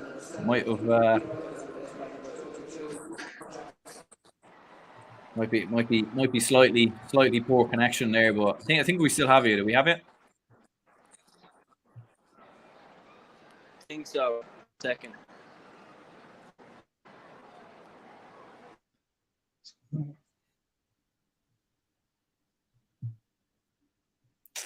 I was just looking at things there. Like Dublin have got themselves another point, so 8 points to 4 there now by the looks of things. Con O'Callaghan setting up the Dublin cornerback, 8 points to 4. You're in Croke Park, are you, Seamus? Oh, louder. Good hit. Johannes just made a really good lads. Louder in this game. Dublin got a few scores in a row there. Bugler, they've kind of put a bit of distance in it, but Louth have been there with us all the way through. Yeah, because they had that opportunity as well where they hit the post in the first half, didn't they? In fairness to Louth, like they're competing very well and they're coming close. Yeah, no, like we've just got a few in a row there. We've got another score there that just Pascal again, but they've just, I feel they may have nudged us a little bit too far in front, but like Louth have been super competitive all game. Yeah. I'm just watching here on the TG Caher app, so I think I might be a little bit behind you, but I just seen that just seeing that goal chance there, like that was some opportunity for Louth. Like, and if they had scored that, like they could have, it would have been game on then. And they had another one in the first half down at the Dublin end that hit the post. That was they really should have scored that one. If they had have, like, I feel like the game would be a different story now. It's just that's the main thing watching this as a Dublin fan is Louth don't look a million miles off us, and to think that 3 years ago they were in Division 4 and we just done the 6 in a row. It's mental how quick they've caught up to us. Yeah, like that, and the last, like, because I was thinking as well, like I think the last time Dublin would have played Louth, I think was 2019 in the Leinster Championship, and I think we beat them by 24, 25 points. So like, yeah, like the fact that they're closing in is quite mad, to be honest. But one thing I did want to say to you, actually, did you see Stephen Cluxton? Yes, back in the back in the panel. I mean, what's that about? I mean, that's crazy, to be honest with you. I definitely didn't see that coming, because I thought, given everything that we've kind of seen with Cluxton, I thought he would be the type to just slip out the door, no real retirement. Right, here's the chance coming. Costello. Got it. Right, that's 10 now. We should be pushing. I'd be baffled if we, even came close from here. But with Cluxton, I didn't think he'd come back, because the way he slipped out the door, no real fanfare about his retirement. I really thought he was gone. 2 years later, he hasn't played for Dublin since 2020. That's a crazy length of time, and why as well. The timing is confusing, because obviously Matthew will have painful memories of the save that he made against Brian Hurley. Like, he'd proven himself, O'Hanlon, to be a very good deputy in goal there. So it's not like Dublin have been struggling in that position. So that's why it's more confusing almost. It's not like we're in crisis in goal. Yeah, like that's a strange one, because even I was like, did Desi wake up and decide, he gave Cluxton a call on Wednesday and said, you know what, Louth are coming to town. Like, we need you to get out of bed. We need you to get up here. Oh, go! Oh my God. For who? I don't know exactly who got it. Louth centre forward. Oh, no way. Jesus. Louth's number 11. Great finish. I mean, it's still 3 points. God. I'm just watching it here now. Well. They really think they can win this now, and why wouldn't they? Yeah, I'm just seeing the goal now. Good ball inside. Kieran Downey, I think it was. Great finish. Yeah, great finish. Actually, I'm not too sure. That came out of nowhere as well. That was just. And they've won it again. Dublin are getting turned over time and time again. And this is a Louth team without Sam Mulroy.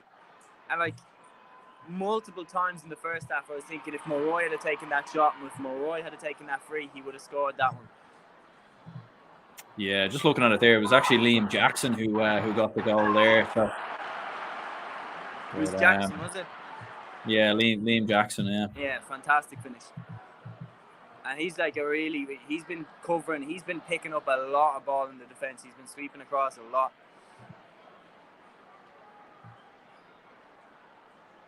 Yeah, any updates in the Tyrone Armagh game, Mayo or Matthew, or what's happening there? Yeah, Armagh actually went ahead, and Stephen Campbell's dragged them back into the game. He's got 4 points so far in the game, but Paddy Hampsey got a wonder score. Then Darren McCurry and I think it was Michael McGleenan or who got the point? Oh, McCurry again. McCurry and Kilpatrick, but Campbell's got a point back, so it's Tyrone 16 points, Armagh 15 points, 8 minutes left. So yeah, tense few minutes for Armagh fans. Yeah, it is. And looking at things as well, it looks like the Niall Morgan on it. He's going out to the midfield for every kick out. Who, the Louth goalkeeper? Good. Sorry to cut across you, Matthew. There was a second where Cliff was miles out of his goal. Yeah, was that the Louth goalkeeper? Yeah, he's moving all the way out to the midfield for Dublin's kickouts. He's doing what Niall Morgan does. Yeah, just having a look at that. Just having a look at that here. Yeah, like he was way off. Like Dublin, like they probably should have moved the ball quicker there. Like just a little bit slow. But I'd imagine you get the feeling anyway from any Loud fans that are there, like that they all of a sudden now, like this game looked like it was dead and buried 5-10 minutes ago. Now they get the feeling that, you know, maybe it's back on, maybe slightly back on. Still 3 points, which is a big enough margin considering how this game has gone. But I'd imagine the Loud fans are believing they might have a chance. Yeah, they are. Like the atmosphere when they got that goal, but then more so the atmosphere when then they won the next kick out was just like massive. It was like they really believe like there's something on the cards here. And when you look at it, like you look at how Dublin have struggled against Clare, you look at how Dublin have struggled against Kildare, and Louth beat Kildare and should have beaten Clare as well. So there's no reason why they can't think that they can beat Dublin. And like, look, 3 points is a big enough lead. Dublin are doing their thing now of holding onto the ball for a long period of time, kill the momentum, slow the game down. But Louth got that goal not too difficult, and they should have got 2 more. Like O'Hanlon made the save, hit the post as well. There could be another goal chance in Louth in this game, and if they manage to stay 2 or 3 points behind, they could do it. Like they really could. Dublin are in a dangerous situation here, but I do think we'll push on as of right now and go and win this game. But I feel like Kerry, Galway, Mayo, they'll all be watching this game and taking serious notes. Yeah, absolutely. Just say wide there for us. Like you can hear it. Like they're getting more into it. They're more engaged. Yeah, like from looking at it on the TV, it looks like a lot of Loud fans made the journey down anyway, as you imagine they would. Like, I mean, I suppose it's not often they get to play Dublin and Croke Park in a game that they believe they can win. Like even when they played Dublin in 2010 in the qualifiers, there was maybe a bit of expectation then that they might have a chance, but it's few and far between the Loud of a chance. Coming there now for Pascal. Paul Mannion's back. Paul Mannion, there we go. So I mean, the band's back together. Mannion, Jack McCaffrey, Stephen Cluxton. Who knows? Maybe Bernard Brogan might pull out the boots now. Bernard Brogan, we'll be calling on everybody. McCauley be back now next week as well. Yeah, it'd be interesting to see how Mannion gets on as well. Like it's obviously been a long time coming. Like first time he's coming on for Dublin since 2020. Yeah, exactly. Same thing with him. And the Cluxton one is the one that's the most baffling. As I'm just like, why now come back all of a sudden? But yeah, interesting one. Yeah, just looking at some other scores around the country. So Galway still looking good for a league final, leading 113 to 12 points as it stands there. Fermanagh losing away to Cavan as it stands 2-6 to 8 points. And we'll try again. Go and just my phone's nearly dead, but I'm gonna jump back in for the last 10 minutes or so. Grant, no bother, top man. Appreciate you jumping on. Matthew, any updates on Tyrone, Armagh? How are things looking there? Yeah, Tyrone just got a free there. They just had a goal chance, pull back for a free, and Darren McCurry will tap this over. Yeah, he will. So it's Tyrone 17 points, Armagh 15, with about 3 minutes plus injury time left. Yeah, and someone in the comments there just said that Monaghan lead by 2 points. So Monaghan have the edge there by the looks of things. Dublin still 3 points to the good against Louth, 10 points to 1-4 as things stand there. And we'll try get an update on the Offaly game to see how things are looking. So Down are looking fairly good as things stand there. They lead 112 to 7 points. So I think by the looks of things anyway, Fermanagh are going to get promoted. Regardless of how things look at this moment in time in the Fermanagh Cavan game, just approaching the final few minutes of various games up and down the country. I don't think that Monaghan scoreline is correct. Apologies there. We should have that updated now in 1 second. But Monaghan do have a 2-point lead against Mayo. So as it would stand, Monaghan are looking pretty good, and James McCarthy's just popped one over there for Dublin. That's a very, very good score from him. I suppose I'd imagine a lot of jeopardation, a lot of nerves probably in the Tyrone game, and probably similar for any Monaghan fans who are watching on, because as it stands, Monaghan are about to pull off the Great Escape once again, which is incredible.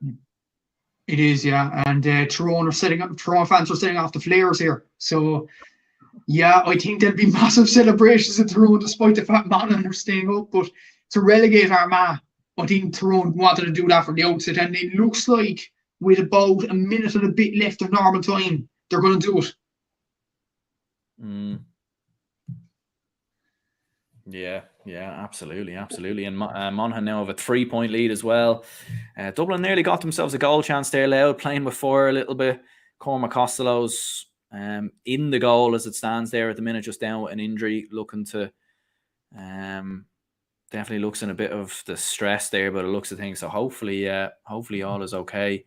Just a bit of a collision between himself and the Louth goalkeeper, Caliph. I suppose Dublin do have a 4-point lead, so it is, it's enough of a margin going into these final 14 minutes. Louth will still be confident that they have a chance and have an opportunity. The main thing for them was to stay in the game going into the home stretch. But we'll have to see what happens. Sean O'Shea there with a big goal opportunity for Kerry.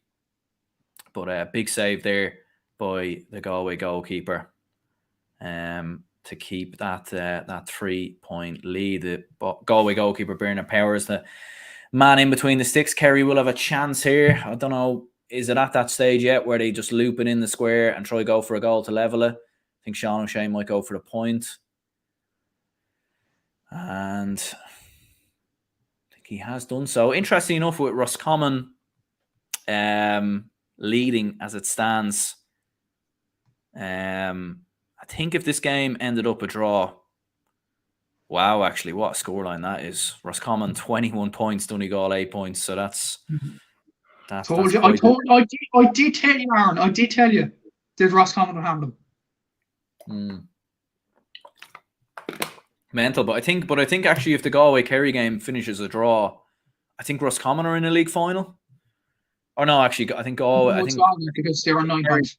Yeah, Kerry would need to win, and then it would go down to score difference, which I think Kerry have the advantage from the last time I checked. So a Kerry win, well, actually, it would be Tyrone. Actually, would be in the league final, wouldn't it? Because they're leading obviously 2 points as it stands. And a bit of news from Armagh. Rian O'Neill wasn't actually on the panel today, and Tyrone scored another point to make it 18 points to 15. But Rian O'Neill wasn't on the panel. Keane McConville's number 13. So he's replaced Rian O'Neill. So he wasn't on the panel after all. There we go. That's, yeah, a little bit mad there. A little bit mad. Everything that is going on up and down the country, all the stories about Rian O'Neill and everything else. We don't really know what's going on there. Maybe there is an injury, and we wouldn't know. But it is Galway 114 or 113. Kerry 14 points. So going into the final couple of minutes there. We will update this score when we get a chance, but it is Mayo 14 points, Monaghan 114. So Monaghan looking good there. Meadman says, what a day of football. Yeah, it's been it definitely has been very exciting. And to be fair, like the standard of a lot of games have been quite high. Like a lot of high scores in a lot of games. Like the Dublin Louth game, maybe not so much. I mean, it is 12 points now to 1-4. So Dublin are starting to pull away even more so. But like generally speaking, the standard's been quite high across a lot of games. Like 17 points to 15. That's quite a high score for a Tyrone Armagh game. 18 points to 16 now, and Justin Kieran just had a chance of a goal, but he blazed it above the bar. So, like, if Armagh stuck down the way, they'd be level. And what a last few minutes that would have been then. So, yeah, it's getting tense now. It's 4 minutes. 4 minutes of stoppage time is named, and there's 1 minute left to go. Oh, and Louth just had a huge opportunity for a goal there that went wide. Dublin really playing with 4, but then going down the other end, that was a big chance for Dublin. Pass was overhit into Con O'Callaghan, a goal there. You'd imagine would have put it to bed. It was Brian Fenton. It does look like Louth have just kind of taken the shackles off a bit here now, and they're really going for this with the final 10 minutes. And very much a focus on Louth going for goals as they come forward here again. And that was a ball that was, I tell you what, Louth nearly had a chance there again. The wing back finding themselves in a good position. And Dublin playing with 4 ever so slightly there. But 114 to 14 points in favour of Monaghan. And things really going down to the war. And full time actually in the Galway game. So Galway have got the victory there, 113 to 14 points. Galway will be playing Mayo in the league final. What were you going to say? Yeah, Armagh are definitely going for broke here. They're going for the goal. It's the 4-minute amount of time now. They have to go for Justin Kieran has a shot. It's going wide, I think. And it is. And Armagh, I think their fate is sealed down. There we go. Armagh, who would have expected that at the start of the year? A lot of us, expected. A lot of people predicted Armagh to get to a league final, to be thereabouts. And here we have it. They're moments away now from being relegated. And just looking at things here, Monaghan actually have a penalty here of the looks of things against Mayo. Just looking on TG Carr, they're putting up the split screen here. So this goal right here would surely seal it for Monaghan versus Robbie Henley. Puts it in the back of the net. That is surely game, set, and match. And it is over Mealy Park. Yeah. So Tyrone beat Armagh. Armagh are relegated, Aaron. And who would have thought that at the start of the year? Crazy. Absolutely crazy. Kid Cuddy says, thank you. Tyrone Meadman says, I can almost sense a last-minute Louth goal. Dublin are the better side, however. Like 5 points between Dublin and Louth. So I think Louth probably need more than a goal, to be honest with you. Was in a Twitter space yesterday, and Armagh boys still think they're going to win Ulster. Yeah, no, and it's mad. I would have predicted Armagh to win Ulster. I tell you what, Louth just keep running at the Dublin defence, and it's causing all sorts of carnage. Dublin are just kind of a bit of a mess at the back of times, but we've managed to get away with it again.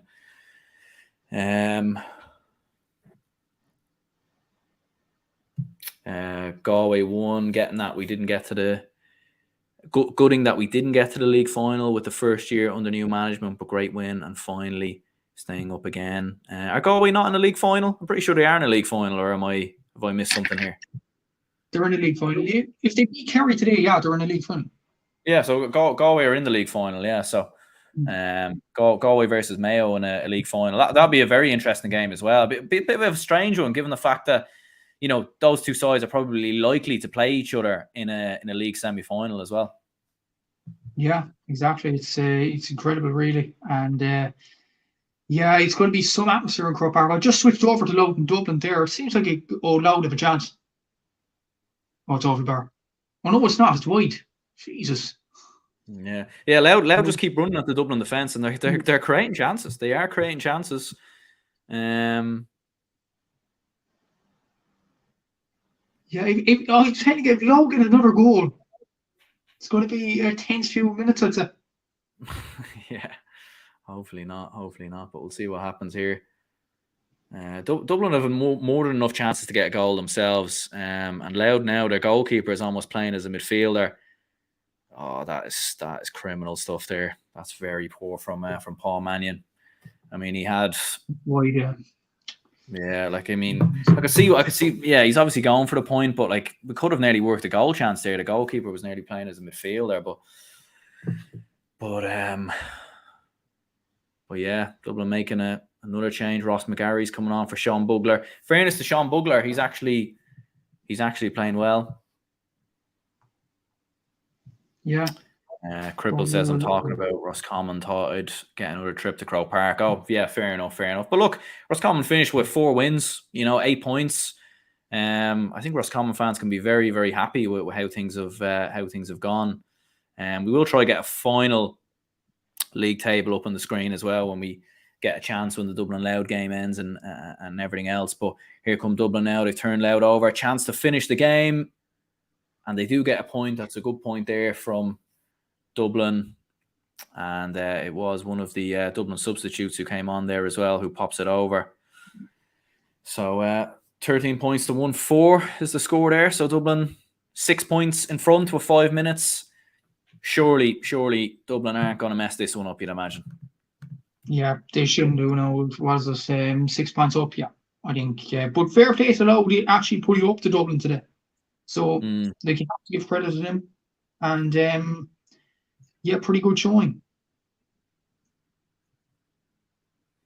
Absolutely, yeah. I'm just trying to get the final score of the Mayo Monaghan game.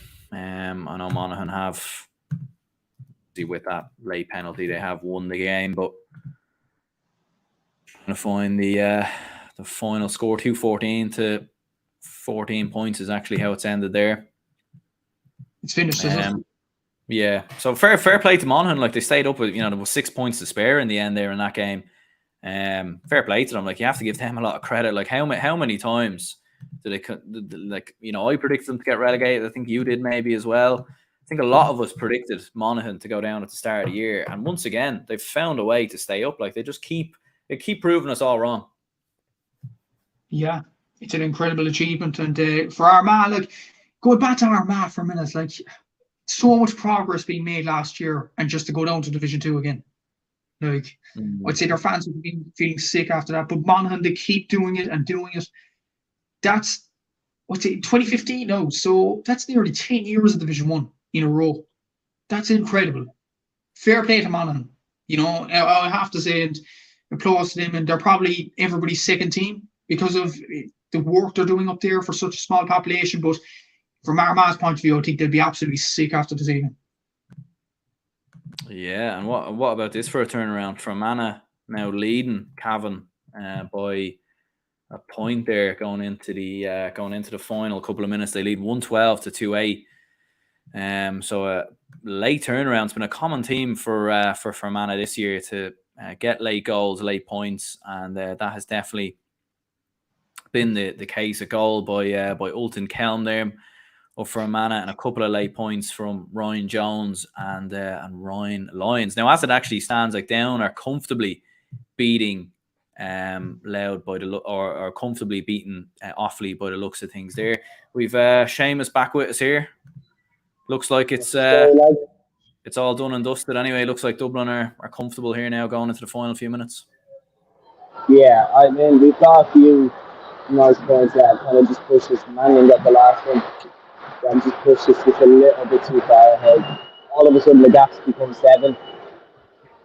I think Dublin managed it pretty well after Louth got their goal. They just slowed the game down, got a few good scores, and now it's just a bit beyond that. But they've been magnificent. I think they've just ran out of steam really in the last 5 minutes. Yeah, like, and looking at this performance from Louth, like as I was saying to Matthew earlier, like, obviously Sam Mulroy is going to be missing for the Leinster Championship, which is going to be a huge blow. But, like, looking at that side of the draw that they're on, like, they're on the side of the draw with Meath, who, by the looks of things, last time I checked, are being comfortably beaten by Kildare. Westmeath have had a fairly disappointing year as well. So, this could be the fixture in a couple of weeks' time in the Leinster final, by the looks of things. Yeah, it could be. I imagine Meath will step up their game when it comes to the championship, and it will be a bit more of a test for Louth to beat Meath. But yeah, like, they've looked very, very good so far in this game. Very good chance here for Dublin. Paddy Small, great defending. Louth fullback got back onto the line there. Stopped it with his foot, but that should have been a Dublin goal. Paddy Small put it past Cliff and just allowed the defender got back onto the line. But yeah, about this game, look, they've impressed me for long periods. The midfield partnership is fantastic. Like, they've moved the ball really, really well. And it kept with Dublin for long periods of this game. And this is a Dublin side that really goes for all and make no mistake about it. So yeah, like, I could definitely see this being the Leinster final fixture based off this game anyway. if they keep this level up, Meath don't look as good as I thought they would at this stage. So yeah, it's definitely on for them. Westmeath will be a challenge though, I imagine. Just like they always get better when the championship comes around. Yeah, and I suppose from a Dublin perspective, like from looking at the game, like it hasn't been perfect again. It's been probably a that hasn't sort of, caught the eye. But all in all, like, 6 wins from 7, promoted, obviously sealed and done now, like back in Division 1 next season. So I mean, it's an interesting one from a Dublin perspective, but you'd imagine a lot of work to do, even going up against Derry next week in Croke Park, and obviously going into the All-Ireland series as well. Like a lot of work for Dublin to be done. A lot of work to be done. If we play like this against Derry, Derry will beat us. I know that we pulled away in the last few minutes, but like for long periods, this game was a 1-point game, 2-point game, and then Dublin just got a bit of the run on Louth, when Louth ran out of steam over the last 10 minutes. I don't know obviously the numbers, but I'd say it has been a good while since Louth actually last scored. So, and it's not that they haven't had chances. Jackson's just took his score, just went there, Liam Jackson. So they have been really good. But for Dublin, like we need to up our game for the Derry game, because like we saw what happened when we had a period against Kerry where we switched off the pace. Kerry hit us for that goal and we never recovered. So yeah, I think that our level needs to get better for the next game. Absolutely, yeah. Like, I suppose going into the final few minutes, 15 points to 4 now, going into the final 3 minutes. Interesting. Yeah, just interesting enough there. Like Louth, like they've actually just scored a point there, like on my stream here, but that was their first point of the second half as well. Like they've scored 1-1 in the second half, so it's been tough for them to find a way through Dublin, like, or create chances or anything of that nature. And that's what I'm saying. Like they had chances in the second half. It's not even like they haven't had. They've had chances. Conor Grimes got through. I think he got to like the 21 and he blasted it for goal, like real quick. It was like they kind of panicked when they got the chance to shoot. Like that level where the finishing hasn't been that good. They've got chances and they just haven't taken them. Dublin have defended better in the second half. Like in the first half, we were there for the take. I mean, you think about the opportunity where they hit the post, and then in the second half, obviously they got the goal and O'Hanlon made a great save. So Derry will be watching this game thinking like, you can get chances against Dublin and Croke Park. Like you really can. Look at the Clare game as well, like the goal for Gavin Cooney, etc. Yeah, like Louth should definitely take after this. I wouldn't get too worried about the second half going a long time without scoring a point, because the reality is they've been competitive in this game. And considering Mickey Hart has only been the manager since 2021, and the gap that was between Dublin and Louth when he took over, and to see now that they were, neck and neck for long periods of this game, that's definitely a massive positive for Louth. Yeah, and I suppose lastly then, who would you say is man of the match then for Dublin? Or man of the match in general? I'd imagine it'd be a Dublin player. Man of the match, yeah. In general, like I do think Brian Fenton's played pretty well. He's come up with 2 points a few times. Logan O'Dell has actually impressed me since he came in. He came on from hospital. He's done pretty well. Give an actual man of the match. I'd probably give it to Brian Fenton. For Louth, like Conor Grimes has been really good. As I said, the 2 midfielders have been fantastic. Liam Jackson probably would be my man of the match for Louth. Obviously, he got the goal and he took, a gorgeous point there a couple of minutes ago. But the Louth foot forward just Ryan Burns took the last 3. That's it. Game over. 16 points to win 6. Perfect. Happy days. Well, look, Seamus, cheers anyway for popping on. We'll undoubtedly catch up with you again soon. And cheers for coming on and providing everyone an update on Dublin's big win. Back to. Thank you. Happy days. There we go. So Dublin back to the promised land in Division 1. Here we go, baby. Yeah, it was a rocky ride, but you got there. And fair play to you. Very good achievement there. But I would say a bit more relieved than happy, to be honest, Aaron. Jokes aside.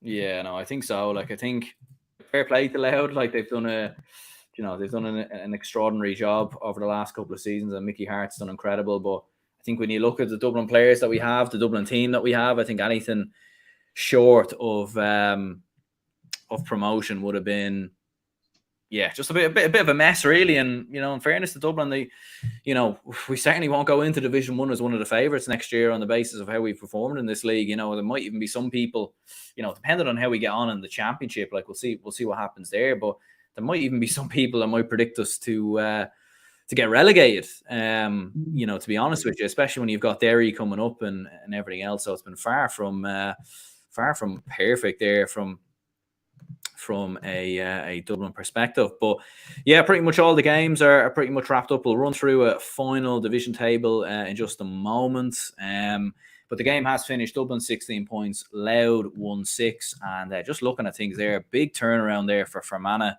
actually leading 3 points now against Cavan. So actually, by the looks of things, with the way the Offaly down game was going, I don't think it would have mattered. But actually, interesting enough, with the fact that Fermanagh looks set to beat Cavan, it would actually be Fermanagh that finishes first in Division 1, which that's quite the achievement as well. It is, and fair play to Fermanagh for going up. They've been outstanding in the league campaign. I think they've 20 different scores across the 7 games as well, which for a small side like Fermanagh, that's a brilliant achievement for them. And to come around and turn it around like they did today, brilliant. But Cavan, 2 losses in a row now.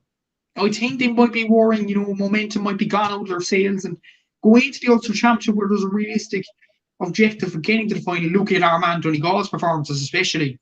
I think Cavan might be looking back at the start of this form and might think that was one that got away from us.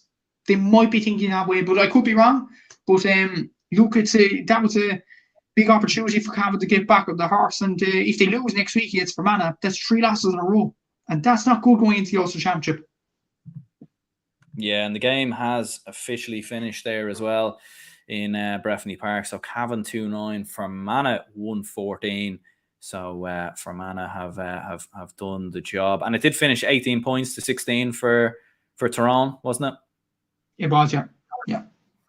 Yeah, and I suppose in terms of the game overall, like what were your thoughts then watching it, or how did it kind of pan out? Like, do you think it was the fair result in the end for Tyrone, and obviously Armagh's relegation? I mean, that's as we were saying there at the top of the show, like that was one we definitely did not expect, sort of coming into the league this season. Yeah, exactly. Like going into the game, watching it, of course, I would have thought that Armagh wouldn't show fight really, and they'll go down with a whimper. But in fairness to them, Stephen Campbell led by him 4 points, and I think 3 of them in the second half. Armagh really put up to Tyrone, and they could have had a goal towards the end. But like Tyrone, I'd say they were gunning to get Armagh relegated today, and they did it. Fair play to them, and very good achievement for them. I think a worry for Tyrone, though, Dara Calvin went off with an injury, and Monaghan next in the Ulster quarter-final. They'll be hoping he'll be fit for them. I think it's 3 weeks' time, Aaron. I don't know what the schedule is now, but if he's missing for the Monaghan game, that's a big player missing, because he's been outstanding in the league campaign for Tyrone. And especially today, I know he got a point, but he was buzzing around the place. He was making himself useful. So if he gets injured, I think that's going to be a big loss for Tyrone. That'll be the only worry. But they've sent their rivals down, and I think everybody will be cracking the Champagne Open in Tyrone tonight. Yeah, absolutely.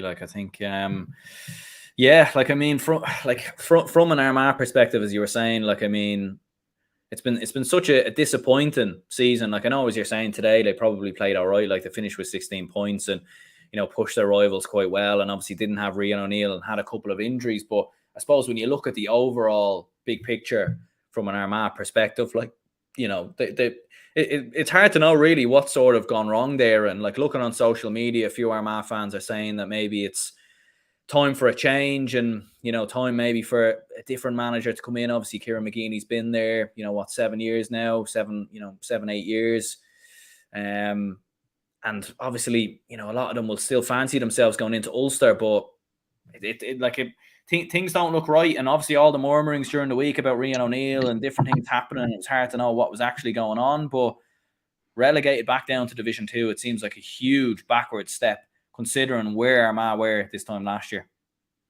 Yeah, exactly. So that's the big thing for Armagh. And Yeah, especially when you think about it, since 2020, Armagh made very good strides, and to go down then, it's a very, very backward step for Armagh. And you have to imagine, like, you look at Division 2 next year, like, even look at Division 2 seeds, Fermanagh, Cavan, Armagh, Donegal, so you've the one Ulster side Division 2 actually went, and then 4 others have joined Division 2 next season. I don't know, that's an interesting statistic there. Like who is there? Meath, Kildare, Louth, and Cork. So you would have to imagine Armagh will be favourites to get back up again next year. But who will join them, I'm not sure.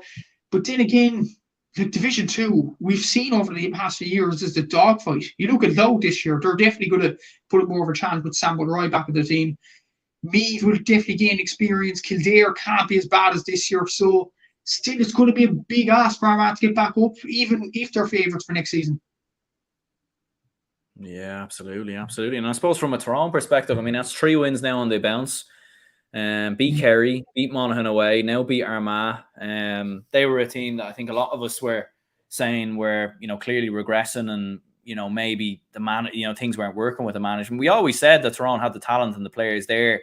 Obviously, under 20 All-Ireland champions last year, plenty of young players, coming through, and that we know the talent levels are there. But 3 wins on the spin, going into Ulster. Are they now the favourites for Ulster, or what do you reckon? Are Derry the favourites, or what?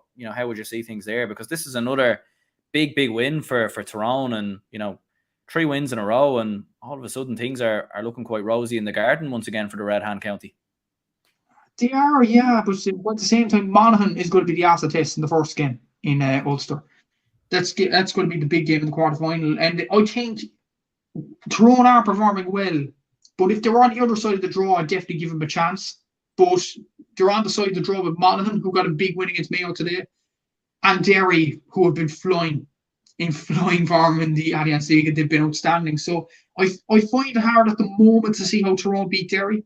They might prove me wrong. We'll have to see over the next few weeks. But that's going to be an interesting side to draw too, because I think those 3 sides between Monaghan, Derry, and Tyrone, I think they're the top 3 sides in Ulster, and they're all on one side of the draw. So it's going to be very, very, and add to the fact as well, Fermanagh are the other side in that side of the draw. Fermanagh are in brilliant form. So I think that's going to be a tasty Ulster side of the draw. Would have Tyrone favourites? Probably not. I'd still have Derry favourites. I think they're absolutely outstanding. And as soon as I hear from the family going to Park Keith today about their performance against Cork, it'll probably round the whole point even more, considering Derry had a rotated team and beat Cork quite comfortably. Yeah, and I suppose what do you think has changed maybe from watching Tyrone today and compared to maybe a couple of weeks ago? I mean, because when you looked at some of their performances this year, in that game versus Roscommon and a few other ones, Mayo is the one that stands out when they got trashed away from home. They seemed very flat. They seemed like a lack of urgency, energy. There wasn't much about Tyrone. What has changed? Has the effort levels just increased? Has new players come in? What do you think? What has led Tyrone to sort of turn the corner, do you think? It's an interesting one. Cormac Munro at centre back. He didn't play centre back today, but he's definitely played a big part over the last few games, and putting him in his right position. Cormac Quinn's done well. Even the defenders coming out, Paulie Hampsey had a nightmare few league games at the start. He scored a point or 2 today, and he was definitely an attacking presence. Ronan McNamee came up and scored 2 points. So Ronan McNamee, you wouldn't have expected that. And they're battling more. You look at them today, I thought they battled really well, despite the fact nothing much was on the line for them in regards to promotion or relegation, considering Galway's results. So, but they still battled. Maybe it was just Armagh, the opportunity to relegate them. I don't know what it was, but when you look at their performances, especially since the Mayo game in match day 3, where they were an absolute atrocity at the back line. But then against Kerry, they got a bit of luck along the way, but they got their win over Kerry in the end, and fair play to them. Over the last few games, they've been brilliant.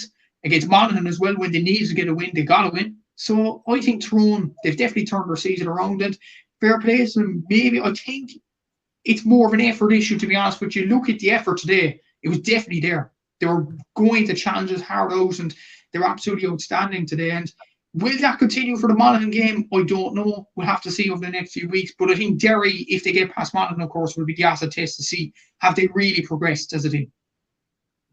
Yeah, Mead man says how are Monaghan still in Division 1? There was talk of them getting relegated for the past 4 years now. 9 years in Division 1 next year. And as Meadman says, Monaghan are one of the smallest counties in Ireland by population, yet they're in Division 1 for 9 years in a row now, which is what a story for them. Obviously, they get themselves a late penalty. And we actually have the league table here on the screen, so shout out to at GAA league tables for the final league table there. So as we can see, Mayo and Galway seal a league final. As we knew Mayo were in there, obviously Galway got a win today as well. But as we can see there, Armagh relegated and Monaghan once again have stayed up. And obviously we'll know more on League Sunday how they performed and how things went there. Obviously Mayo had a bit of a rotated team, but fair play to Monaghan. Like they keep doing it, and no matter how many times we write them off, they keep proving us wrong. Yeah, and that's a credit to the county and all the people involved in Monaghan GAA, because you look at the size, it's nearly, I'd say it in a plenty podcast, but they're the size of nearly Carlow, Longford, Leitrim. That's their size, and they're in Division 1 for nearly 10 years now. It's an incredible achievement, and one of them on GAA as well. When you look at Monaghan and the hurling as well, I know lesser extent, but they're 3 and they're in a semi-final in that. They were in the semi-final yesterday. They're better than Mayo and Louth in hurling as well. Like, it's an incredible county, I have to say. And it's a credit to them all. Maybe teams like Meath, Kildare, Cork, Armagh need to look up to Monaghan. They need to look up. I know it might seem a little, degrading to those counties, but looking at the way Monaghan have structured everything, their underage is brilliant. They beat Armagh yesterday in the under 20, for example, 9 points to 7. Brilliant result for them. And they're now in the quarterfinals. So they were minor champions a few years ago in Ulster as well. They pushed the likes of Cork all the way in the minor championships over the years as well. So they've been incredible. They've been a credit to their own county. They definitely. And the thing is, we thought Donegal would have this stagnation of talent. Donegal would have continuation, and Armagh and Tyrone. It seems that Monaghan are doing that. They have continuation of talent going up through the ranks. So you look at Aaron Mulligan, you look at Sean Jones, you look at Carl Gallagher, Darragh McAlarney, some excellent players coming through the ranks. Micheál Bannigan as well, who I'm sure performed well and played his part today. So really good performance from Monaghan again today, and they keep proving the doubters wrong.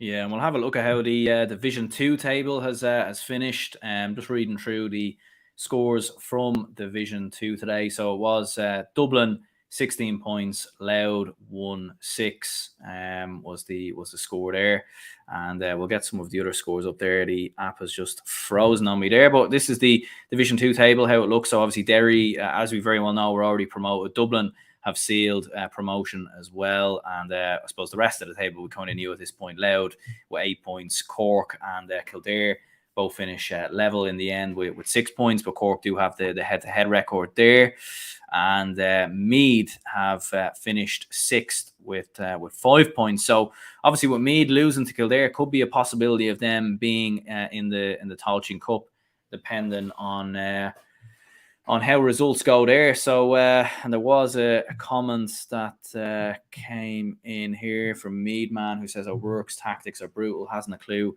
how to set up a modern side. I mean, 6 games without a defeat or without a win for Meath, and all of a sudden, or 5 games, I should say, all of a sudden, after a strong start, I mean, Meath can probably count their lucky blessings that they caught Cork on an off day on the opening day of the league, and they took advantage of Clare. Otherwise, Meath could have very well been the side that could have been relegated.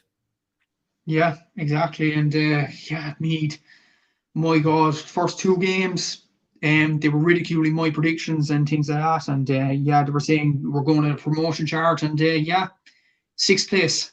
Yeah, it's a pretty bad showing for me. But I will be more positive about Meath and Meath fans. Look, it's a new team that Colm O'Rourke has integrated. Donald Keoghan missing today, as I mentioned at the start of the show. That was a big loss. And Kildare were always going to be up for a big derby like that. So, but when you put it in black and white, when you look at the Cork and the Clare games, the games they won, goals got them over the line. So maybe it could have been a lot worse for me. You're staying up in the league, but there's huge pressure now for me to go to a Leinster final. Huge. If they don't get there, they're going to be probably in the Tailteann Cup. And who would have thought that as a Meath fan at the start of the year? And it's pretty much a downward spiral for Meath fans. But for Kildare for a while, like when you look at the last few games against Limerick and against Meath, they battled against Clare as well. They beat the teams that they should have been beating, and they finished 5th. And that might save their place in the Sam Maguire come the end of the championship season. So fair play to Kildare for bouncing back up the horse, but for Meath, back down to earth, unfortunately. Yeah, and I just seen there actually the Cork and Derry game actually finished as a draw, 114 apiece. Just looking at it there, just on the official Twitter of Derry GAA, it says full time 114. So I don't think that league table is entirely accurate. So I think that puts Cork on 7 points, I'd imagine. Yeah, so if we just have a look at that league table again. So it actually would put Cork, well, it would keep Cork in the same position, really, wouldn't it? Because obviously they're on 6 points, but yeah, result in the end that probably doesn't make a huge difference, but yeah, a draw is a draw.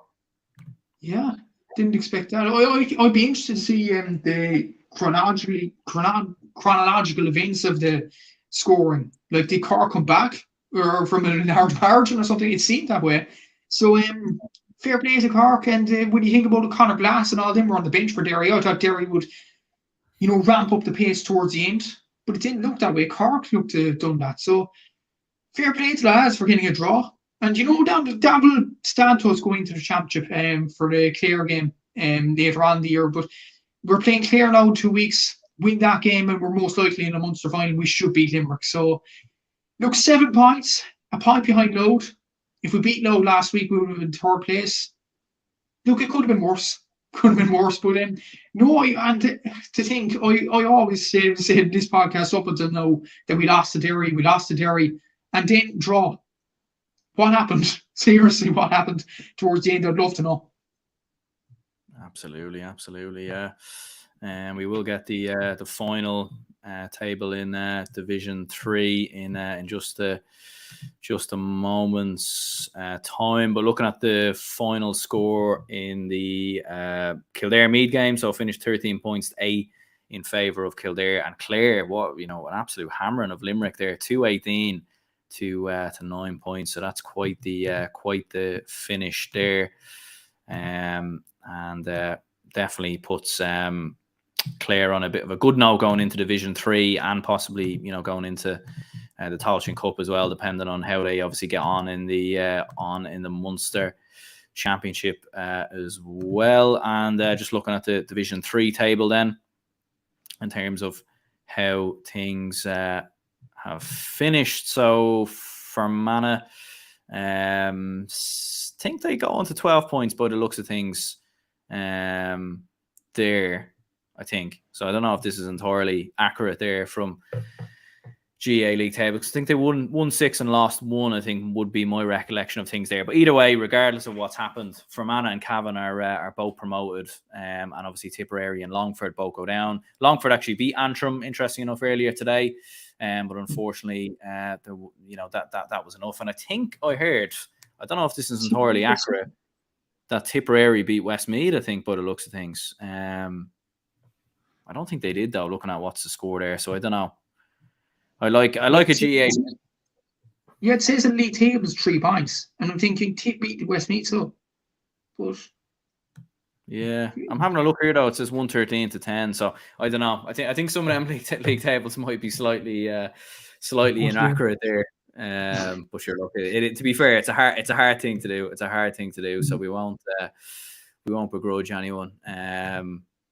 But yeah, we do have the Division 4 table here, and we'll read that out before we finish up.